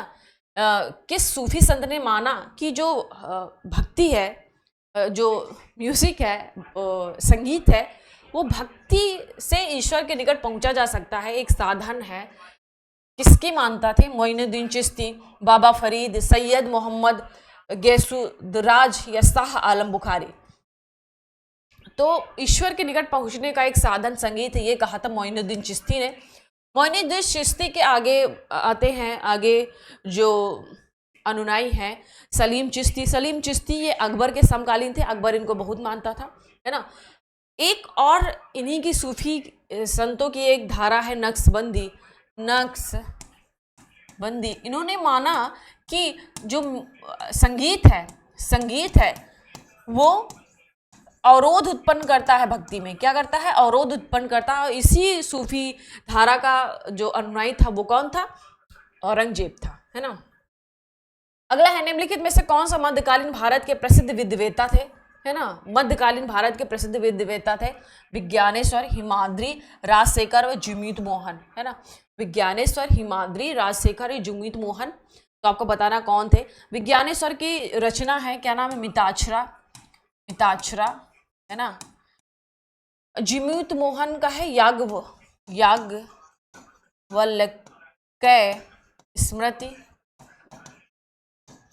स्मृति, है ना। राजशेखर की क्या है? कर्पूर मंजरी। और ये कौन थे? ये प्रतिहार शासक, है ना। प्रतिहार शासक कौन थे? इनका नाम महेंद्र पाल के राज दरबार में रहते थे। तो विज्ञानेश्वर, हिमाद्री और जुमीत मोहन ये मध्यकालीन भारत के प्रसिद्ध विद्ववेता थे। तो राइट आंसर क्या हो जाएगा हमारा? 1 2 4। तो राइट आंसर क्या हो जाएगा हमारा? C option. क्या हो जाएगा हमारा? सी ऑप्शन, 1 2 4, है ना। राजशेखर नहीं था। राजशेखर की रचना कर्पूर मंजरी थी। ये प्रतिहार वंश के शासक प्रतिहार वंश के महेंद्र पाल के दरबार में रहते थे। महेंद्र पाल के दरबार में रहते थे ना, ये बात भी याद रखिएगा। इनकी रचना क्या था? नाम कर्पूर मंजरी। अगला क्वेश्चन है कि मध्यकालीन भारत में मनसबदारी प्रथा किसने चालू करी थी? किसके लिए चालू किया गया था? सेना में भर्ती की जा सके, राजस्व संग्रह में सुविधा हो, धार्मिक सामंजस्य सुनिश्चित हो या साफ सुथरा प्रशासन लागू हो। तो आपको बताना है मनसबदारी प्रथा किसके द्वारा चालू की गई थी मध्यकाल में। तो इस सेना में भर्ती की जा सके, इसके लिए चालू किया गया था। मनसबदारी प्रथा 1575 में अकबर द्वारा शुरू किया गया था। अकबर द्वारा ये किससे प्रभावित थे? मंगोल के इस बंदोबस्त से प्रभावित थे और उन्होंने अपने भी प्रशासन में इसको इंट्रोड्यूस किया, मनसबदारी प्रथा। अगला है, शिवाजी के अष्टप्रधान का कौन सा सदस्य विदेशी मामलों की देखरेख करता था? पेशवा, सचिव, पंडित राव या सुमंत, है ना। आपको बताना है कौन से इसमें जो अष्टप्रधान थे उन्होंने विदेशी मामलों की देखरेख करता था, तो वो कौन थे? सुमंत थे। कौन थे? सुमंत। पेशवा क्या था? राज्य का प्रशासन देखता था, राज्य का प्रशासन, और राज्य का प्रशासन देखता था, साथ ही साथ अर्थव्यवस्था देखता था, ये अर्थव्यवस्था देखता था। पंडित राव ये धार्मिक कार्य करते थे, धार्मिक कार्य करते थे, है ना, धार्मिक कार्य। और इनमें कौन कौन से थे? पेशवा हो गया, सुमंत हो गया, पंडित राव हो गया। एक कौन थे? ये न्यायाधीश होते थे, ये तो आप पता होगा, न्याय का काम करते थे, न्यायाधीश। और कौन थे ये? सरीय नौबत। क्या थे? सरीय नौबत। ये क्या था? सरीय नौबत क्या था? ये सेना से संबंधित था, सैन्य प्रधान थे ये, है ना, सैन्य प्रधान। ठीक है। और क्या थे? अमात्य, आय व्यय का लेखा जोखा लिखने वाले, अमात्य, आय व्यय का लेखा जोखा लिखने वाले अमात्य, है ना। चिटनिस कौन होता था? चिटनिस क्या था कि जो भी राज्य में राजकीय पत्र आते थे, तो उसकी लिपि को समझना, उसकी भाषा को समझना, ये किसका काम होता था? चिटनिस का। एक होता था वाक्यान्वीस, ये सूचना देते थे गुप्तचरों की, है ना। तो इतनी बात आपको याद रखनी है। तो विदेशी से मामलों की देखरेख कौन करता था? हमारा ऑप्शन सुमंत, है ना। शिवाजी के अष्टप्रधान के रूप में जाने मेठवा, ये मराठों के सबसे प्रसिद्ध थे शिवाजी, है ना। शिवाजी का जन्म 1627 में हुआ था, है ना, 1627 में, और इनका 1674 में राज तिलक हुआ था, है ना। काफ़ी इन्होंने अंग्रेजों के समक्ष काफ़ी कठिनाइयों का इन्होंने सामना किया, और है ना, काफ़ी इनके बारे में पढ़ेंगे तो बहुत कुछ है इनके बारे में जानने के लिए। कोई क्वेश्चन आएगा तो डिटेल में बताएंगे आपको उनके बारे में। कौन सा सुल्तान भारत में नहरों का जाल निर्माण करने के लिए प्रसिद्ध है? इल्तुतमिश, गयासुद्दीन तुगलक, फिरोज शाह तुगलक या सिकंदर लोदी, है ना। तो कौन सा सुल्तान भारत में नहरों का जाल बिछाने के लिए प्रसिद्ध है? तो वो कौन है? फिरोज शाह ने 5 बड़ी नहरों का निर्माण कराया, 300 नए नगर बसाए, है ना। दीवाने बंदगान, दीवाने मुस्तखांक, इन सब की इन्होंने रचना करी। फिरोज शाह तुगलक के काल में 1,80,000 लगभग दास रहे, है ना। ये सबसे ज़्यादा दास रहे मध्यकालीन शासकों में। तो वो कौन थे? फिरोज शाह तुगलक थे। इल्तुतमिश ये गुलाम वंश के दूसरे शासक थे, कुतुबुद्दीन ऐबक के बाद ये महान शासक होते इल्तुतमिश, है ना। सिकंदर लोदी की बात करें तो इन्होंने आगरा नगर की स्थापना करी थी, ये लोदी वंश के थे, ये अफगान शासक थे। तो इस क्वेश्चन का आंसर क्या हो जाएगा? सी। अगर क्वेश्चन निम्नलिखित तो विचार करें, तुगलकाबाद किला, लोदी गार्डन, कुतुब मीनार और फतेहपुर सीकरी, ये आपको बताना है कि इनका कब कार्यकाल रहा। क्रोनोलॉजी आपको लगाना है, इसका क्रोनोलॉजी आपको लगाना है कि कब इनका हुआ। तो तुगलकाबाद किले की स्थापना 1321 से 25 के बीच में हुआ था, है ना। लोदी गार्डन की स्थापना कब हुई थी? तो 1517 में हुई थी, 1517 में हुई थी। कुतुब मीनार की स्थापना ये कुतुबुद्दीन ऐबक द्वारा कराया गया था। तो ये करीब लगभग 1206 के बाद 1210 के बीच में बना होगा। फतेहपुर सीकरी का निर्माण अकबर द्वारा कराया गया था, और इसका कार्यकाल कब था? 1569। कब था? 1569, है ना, 1569। और तुगलकाबाद किले की स्थापना गयासुद्दीन तुगलक ने कराया था, गयासुद्दीन तुगलक ने,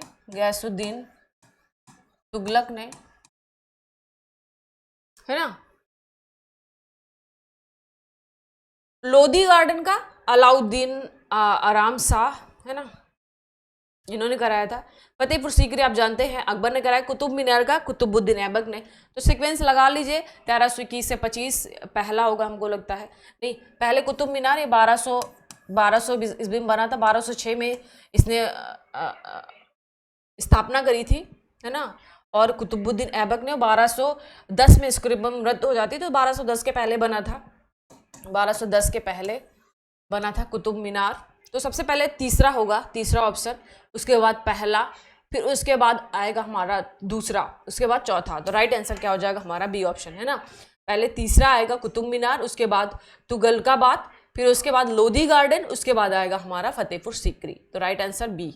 अगला है, निम्नलिखित युगों में से कौन सा सुमेलित नहीं है? Jahangir, William Hawkins, Akbar, sir Thomas Roe, Shahjahan, Tavernier और औरंगजेब मनुची। तो आपको बताना है कि निम्नलिखित युगों में से कौन सा सुमेलित नहीं है।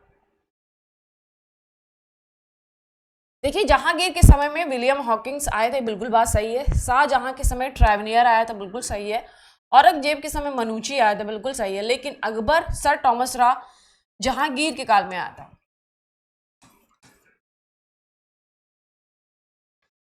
क्वेश्चन क्या है हमारा कि कौन सा सुमेलित नहीं है? तो अकबर नहीं है, ये जहांगीर के समय ही सर टॉमस रो आ गया था। तो राइट आंसर क्या हो जाएगा हमारा बी ऑप्शन।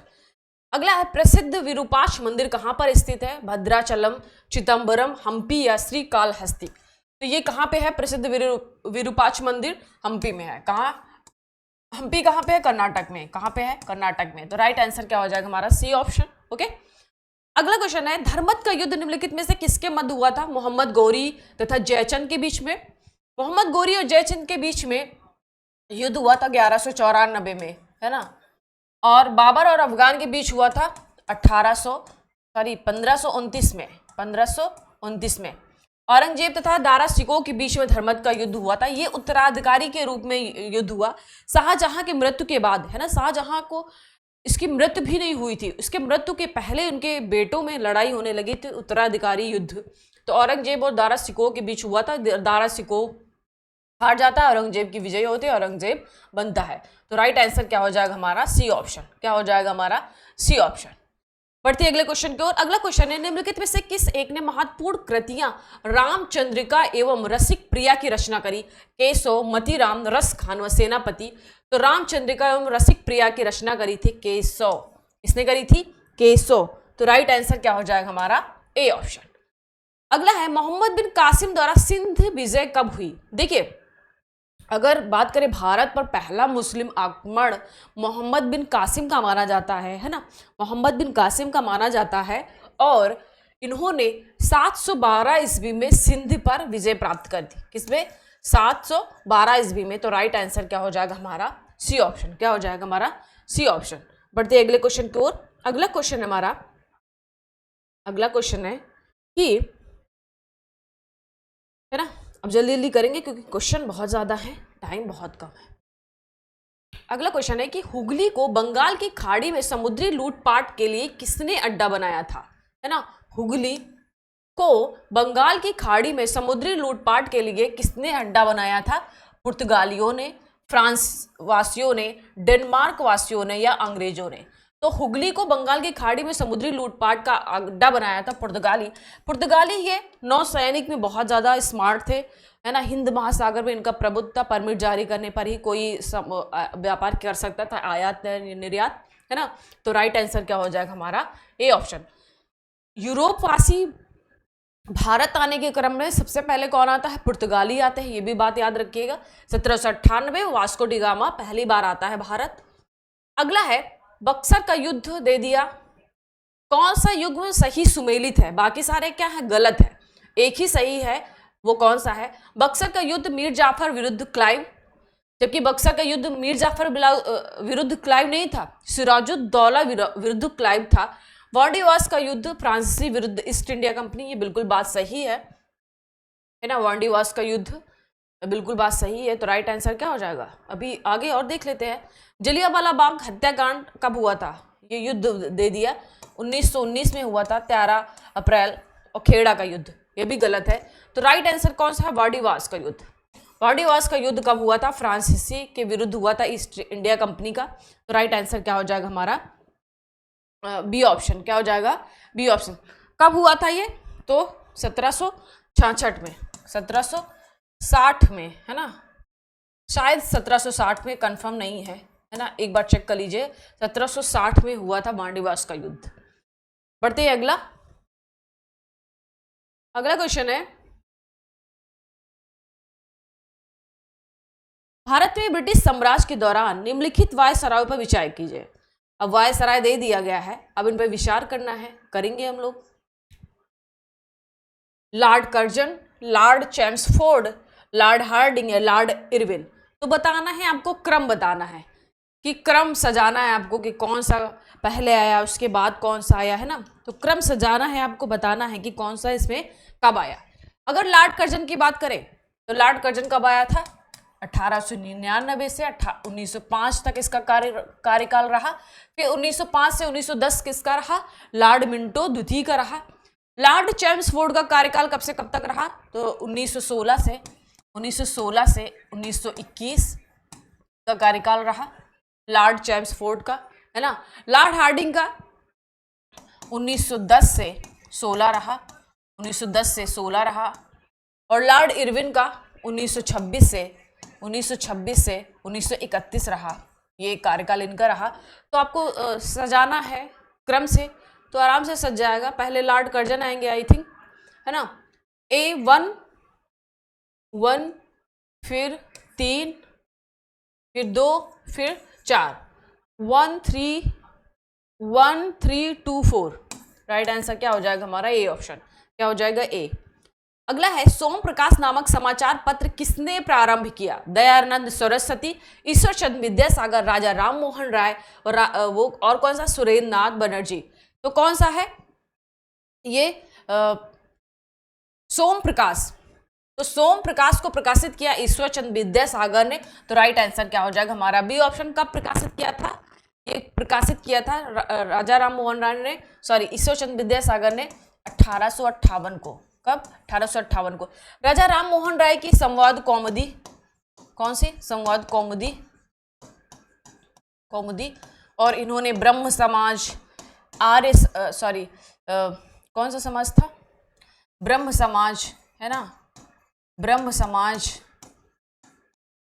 और वेदांत कॉलेज इन सब की स्थापना करी थी राजा राम मोहन राय, है ना। तो राइट आंसर क्या हो जाएगा हमारा? B option. दयानंद सरस्वती ने आर्य समाज की स्थापना करी थी। आर्य समाज की कब करी थी? 1875 में। 1875 में। इन्हीं का एक नारा है वेदों की ओर लौटो, दयानंद सरस्वती का। तो राइट आंसर क्या हो जाएगा? बी, ईश्वरचंद विद्यासागर। देखिए ईश्वरचंद विद्यासागर के बारे में एक बात और बता दूं, इन्होंने विधवा पुनर्विवाह के लिए बहुत काम किया। जो 1856 का विधवा पुनर्विवाह एक्ट पारित होता है, उनमें इनका सबसे बड़ा योगदान रहता है ईश्वरचंद विद्यासागर का, है ना। तो ये बात भी याद रखिएगा। तो राइट आंसर क्या हो जाएगा? बी। अगला है मॉन्टेग्यू चैम्सफोर्ड प्रस्ताव किससे संबंधित था? सामाजिक सुधार से संबंधित था, शैक्षणिक सुधार से था, या पुलिस प्रशासन में सुधार, या संवैधानिक सुधार। तो आप सभी को पता है मॉन्टेग्यू चैम्सफोर्ड 1919 का एक्ट, ये किससे था? संवैधानिक सुधार से संबंधित था। तो राइट आंसर क्या हो जाएगा हमारा? D option.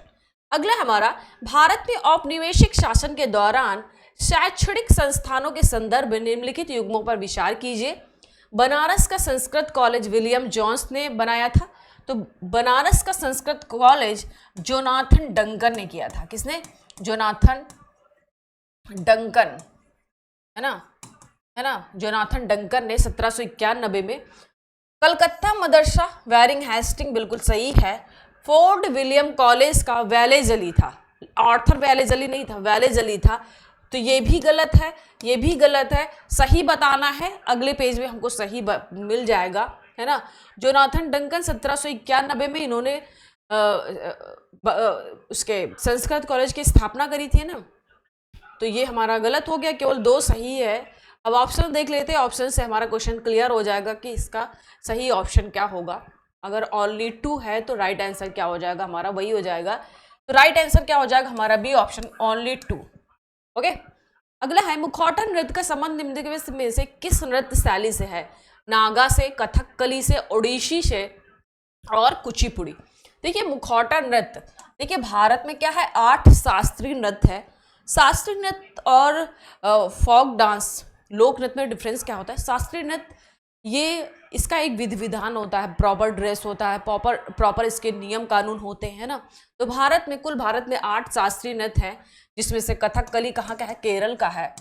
और कथकली का ही मुखौटा नृत्य है। तो राइट आंसर क्या हो जाएगा हमारा? B option. ओडिसी भी क्या है? हमारा शास्त्रीय नृत्य है। कुचिपुड़ी आंध्र प्रदेश का है। ओडिसी उड़ीसा का, जानते हैं आप। ये सारे क्या है? हमारे शास्त्रीय नृत्य हैं। केरल का एक और है मोहिनी अट्टम। क्या है? मोहिनी अट्टम। ये भी क्या है? शास्त्रीय नृत्य है। ये बात भी याद रखिएगा। तो राइट आंसर क्या हो जाएगा हमारा? B option. अगला है निम्न में से कौन सा सही है? हरिप्रसाद चौरसिया वांसुरी वादक है, बिल्कुल सही है।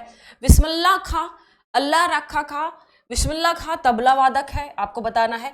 अल्लाह रखा खां सरोद या जाकिर हुसैन वीणा वादक है। तो आपको बताना है इसमें से कौन सा सही है ना।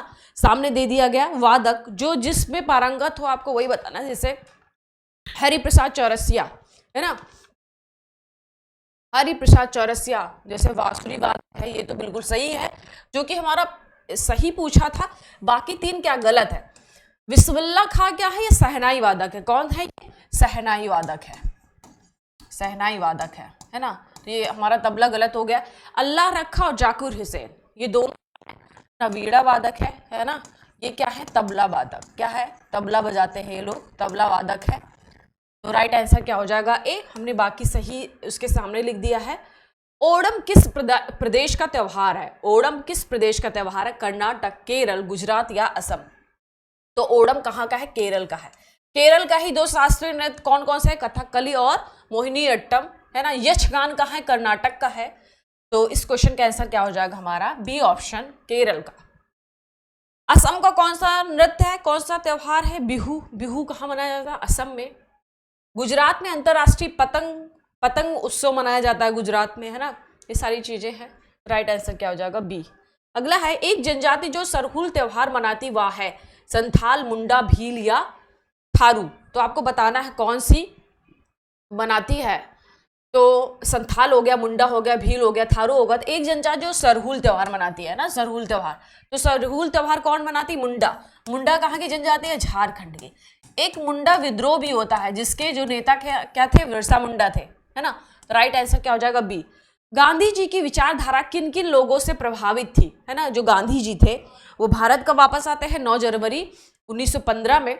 तो पूछा जाता है कि उनकी विचारधारा किन किन लोगों से प्रभावित थी। ऑप्शन है थोरो से, रस्किन से, टॉलस्टॉय से या उपरोक्त सभी से। तो थोरो से भी वो प्रभावित थे, रस्किन से भी प्रभावित थे, टॉलस्टॉय से भी प्रभावित थे। अब देख लेते हैं इन्होंने उनसे क्या लिया। थोरो से उन्होंने सविनय लिया, जो कि सविनय अवज्ञा आंदोलन 1930 को स्टार्ट हुआ था, इन्होंने सविनय लिया। रस्किन से उन्होंने लिया श्रम का आदर करना, श्रम का आदर करना, श्रम का आदर इन्होंने रस्किन से लिया, है ना। और टॉलस्टॉय से उन्होंने खुद स्वयं के अंदर ईश्वर का राम राज्य स्वयं में, राम राज्य स्वयं में होता है, ईश्वर का राम राज्य स्वयं में होता है। ये बात भी उन्होंने उससे सीखी थी, है ना। तो उपरोक्त सभी से प्रभावित थे। तो राइट आंसर क्या हो जाएगा? डी। अगला है तिलक और एनी बेसेंट द्वारा बनाए गए होम रूल लीग को एक साथ कब मिलाया गया? 1920 में, 1916, 1918 या 1923 में। देखिए तिलक ने होम रूल की स्थापना अप्रैल में करी थी, है ना, अप्रैल 1916 में। और एनी बेसेंट ने सितंबर 1916 में किया। और दोनों लोगों का मर्जर कब हो गया? 1918 में। तो राइट आंसर क्या हो जाएगा? C option. क्या हो जाएगा? C option. अगर पूछ ले आपसे कि पहली महिला अध्यक्ष, है ना, पहली महिला अध्यक्ष कौन थी? तो एनी बेसेंट थी, कांग्रेस की अध्यक्ष, है ना। पूछ ले कि कांग्रेस अधिवेशन की पहली महिला अध्यक्ष कौन बनी थी? तो वो एनी बेसेंट थी। 1917 का अधिवेशन। पहली भारतीय महिला तो सरोजिनी नायडू, जो कि 1925 का अधिवेशन था, कानपुर का अधिवेशन, है ना। ये बात भी याद रखिएगा। अगला है 61वां क्वेश्चन। एक वर्ष के भीतर स्वराज प्राप्ति का लक्ष्य किस आंदोलन से संबंधित था, है ना, जिसमें कहा गया है कि एक वर्ष में हम लोग स्वराज की प्राप्ति कर लेंगे। ऑप्शन है खिलाफत आंदोलन से, असहयोग आंदोलन से, सविनय अवज्ञा आंदोलन से या बारडोली सत्याग्रह से। देखिए एक वर्ष में भीतर स्वराज की प्राप्ति का लक्ष्य रखा था असहयोग आंदोलन में। कौन सा? असहयोग आंदोलन। असहयोग आंदोलन कब स्टार्ट होता है? 1 अगस्त 1920 में। खिलाफत आंदोलन के बाद इसका स्टार्ट होता है। सविनय अवज्ञा आंदोलन ये 1930 में स्टार्ट होता है ना। 12 मार्च को साबरमती आश्रम से यात्रा स्टार्ट होती है गांधी जी की और 6 अप्रैल को समाप्त होती है। वहाँ पे नमक कानून तोड़कर दांडी में इस सविनय अवज्ञा आंदोलन की शुरुआत की जाती है। बारडोली सत्याग्रह ये 1928 में होती है। इसमें यहाँ की औरतों ने, महिलाओं ने सरदार जी को, सरदार वल्लभ भाई पटेल को सरदार की उपाधि दी थी। तो राइट आंसर क्या हो जाएगा हमारा? B option. अगला क्वेश्चन है, निम्नलिखित युग्मों में से कौन सा सुमेलित नहीं है? 1885 भारतीय राष्ट्रीय कांग्रेस की स्थापना, बिल्कुल सही है। 1885 में ही भारतीय राष्ट्रीय कांग्रेस की स्थापना हुई थी और उस समय गवर्नर जनरल कौन था? डफरिन था। कौन था? डफरिन था, है ना।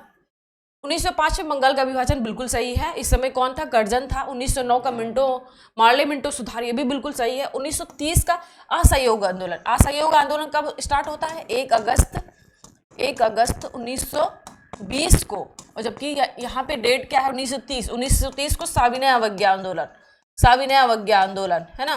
तो ये हमारा गलत हो जाता है। तो राइट आंसर क्या हो जाएगा हमारा? D option.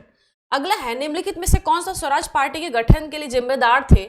भगत सिंह, चित्तरंजन दास, मोतीलाल नेहरू या जवाहरलाल नेहरू? देखिए, जब असहयोग आंदोलन, चोराचारी कांड होता है ना, उसके बाद इसको वापस ले लिया जाता है 1922 में। तो उसके बाद स्वराज पार्टी की स्थापना की जाती है चित्तरंजन दास और मोतीलाल नेहरू के द्वारा। तो इस क्वेश्चन का आंसर क्या हो जाएगा? 2 और 3। राइट आंसर क्या हो जाएगा हमारा? B option. क्या हो जाएगा हमारा? B option. ठीक है। अगला क्वेश्चन है, किसके सुझाव पर भारतीयों को साइमन कमीशन से बाहर रखा गया था? है ना, जैसे आपको पता है साइमन कमीशन कब आया था भारत? 1928 में आया था। अगर उसके गठन की बात करें, कब इसका गठन हुआ था? गठन कब हुआ था? तो 1927 में ही इसका गठन हो गया था। 1927 में ही गठन 27 में ही गठन हो गया था। 1928 में भारत आया। साइमन कमीशन के विरोध में ही लाला लाजपत राय पर लाठीचार्ज होता है और उनके 1 महीने बाद उनकी मृत्यु हो जाती है ना। फिर सैंडर्स की हत्या कराई जाती है क्रांतिकारियों द्वारा। तो पूछा गया है साइमन कमीशन से बाहर रखने का, तो Lord Hardinge, Sir John Simon या मोतीलाल नेहरू या लॉर्ड इरविन? तो उस समय कौन था? लॉर्ड इरविन था। तो लॉर्ड इरविन ने ही विचार दिया था कि इस कमीशन में कोई भी भारतीय ना हो। तो राइट आंसर क्या हो जाएगा हमारा? D option. लॉर्ड इरविन का कार्यकाल कब से कब तक रहा? 1926 से 31 तक इसका कार्यकाल रहा। और इसी के समय गांधी इरविन पैक्ट होता है, जिससे गांधी तैयार हो जाते हैं द्वितीय गोलमेज सम्मेलन में पार्टिसिपेट करने के लिए, है ना, लेकिन निराश होकर फिर वापस आते हैं। अगला है, निम्नलिखित में से कौन सा 1928 में इंडिपेंडेंस फॉर इंडिया लीग के गठन से संबंधित था? 1928 में इंडिपेंडेंस फॉर इंडिया लीग के गठन से संबंधित था जवाहरलाल नेहरू, जयप्रकाश नारायण, लाला लाजपत राय या सुभाष चंद्र बोस? तो 1928 में इंडिपेंडेंस फॉर इंडिया लीग के संस्थापक थे जवाहरलाल नेहरू और सुभाष चंद्र बोस। तो राइट आंसर क्या होगा? 1 और 4। तो हमारा जाएगा सी ऑप्शन। क्या जाएगा? C option. ओके। अगला है, निम्नलिखित में से कौन सा कथन महात्मा गांधी के दांडी यात्रा के विषय में असत्य है? असत्य है। दांडी यात्रा कब स्टार्ट हुई थी? 12 मार्च। और कब खत्म हुई थी? 6 अप्रैल को 1930। कब? 1930 को। तो यह पूर्णतः एक पैदल यात्रा थी, बिल्कुल सही बात है ना, बिल्कुल पैदल यात्रा थी। लगभग 24 दिन की यात्रा हुई और साबरमती से स्टार्ट होकर दांडी जाती है। और इसमें महात्मा गांधी 72 प्रतिनिधियों के साथ चलते हैं और साथ ही साथ इसके रास्ते में बहुत सारे प्रतिनिधि इसमें साथ हो लेते हैं गांधी जी के। और नमक कानून तोड़ते हैं वो दांडी जाकर। नमक कानून क्यों तोड़ते हैं? क्योंकि नमक पर उस समय की गवर्नमेंट टैक्स लगा दी थी, तो उस विरोध में। फिर उसके बाद उसी दिन से हमारा साविनय अवज्ञा आंदोलन स्टार्ट हो जाता है। दूसरा दे दिया गया साबरमती आश्रम से आरंभ होकर इसका समापन दांडी में हुआ, ये भी बिल्कुल बात सही है। इसकी शुरुआत 18 मार्च 1930 को हुई थी, बिल्कुल गलत। कब हुई थी? 12 मार्च। कब हुई थी? एकदम देखो डेट भी पूछ लिया उन्होंने, 12 मार्च को। समूची यात्रा 24 दिन में पूरी है, भी बात सही है। तो गलत क्या है हमारा? C option. इसकी शुरुआत 12 मार्च को हुई थी, 18 मार्च को नहीं हुई थी। राइट आंसर क्या हो जाएगा? सी। अगला है, भारतीय राष्ट्रीय कांग्रेस आंदोलन से संबंधित निम्नलिखित घटनाओं को पढ़े। भारतीय राष्ट्रीय कांग्रेस का कराची अधिवेशन, है ना, आपको सही क्रम लगाना है। देखिए क्रोनोलॉजी से काफी क्वेश्चन आते हैं ना, क्रोनोलॉजी से काफी क्वेश्चन आते हैं, कब क्या पहले हुआ। भारतीय राष्ट्रीय कांग्रेस का कराची अधिवेशन, फिर सुखदेव को फांसी, गांधी इरविन समझौता या द्वितीय गोलमेज सम्मेलन। देखिए कांग्रेस का कराची अधिवेशन 26 से 29 मार्च 1931 को हुआ था। सुखदेव को फांसी 23 मार्च 1931 को हुआ था। गांधी इरविन समझौता है ना। गांधी इरविन समझौता कब हुआ था? ये 5 मार्च को हुआ था। कब हुआ था? 5 मार्च 1931। और द्वितीय गोलमेज सम्मेलन ये सितंबर में हुआ था, सितंबर 1931।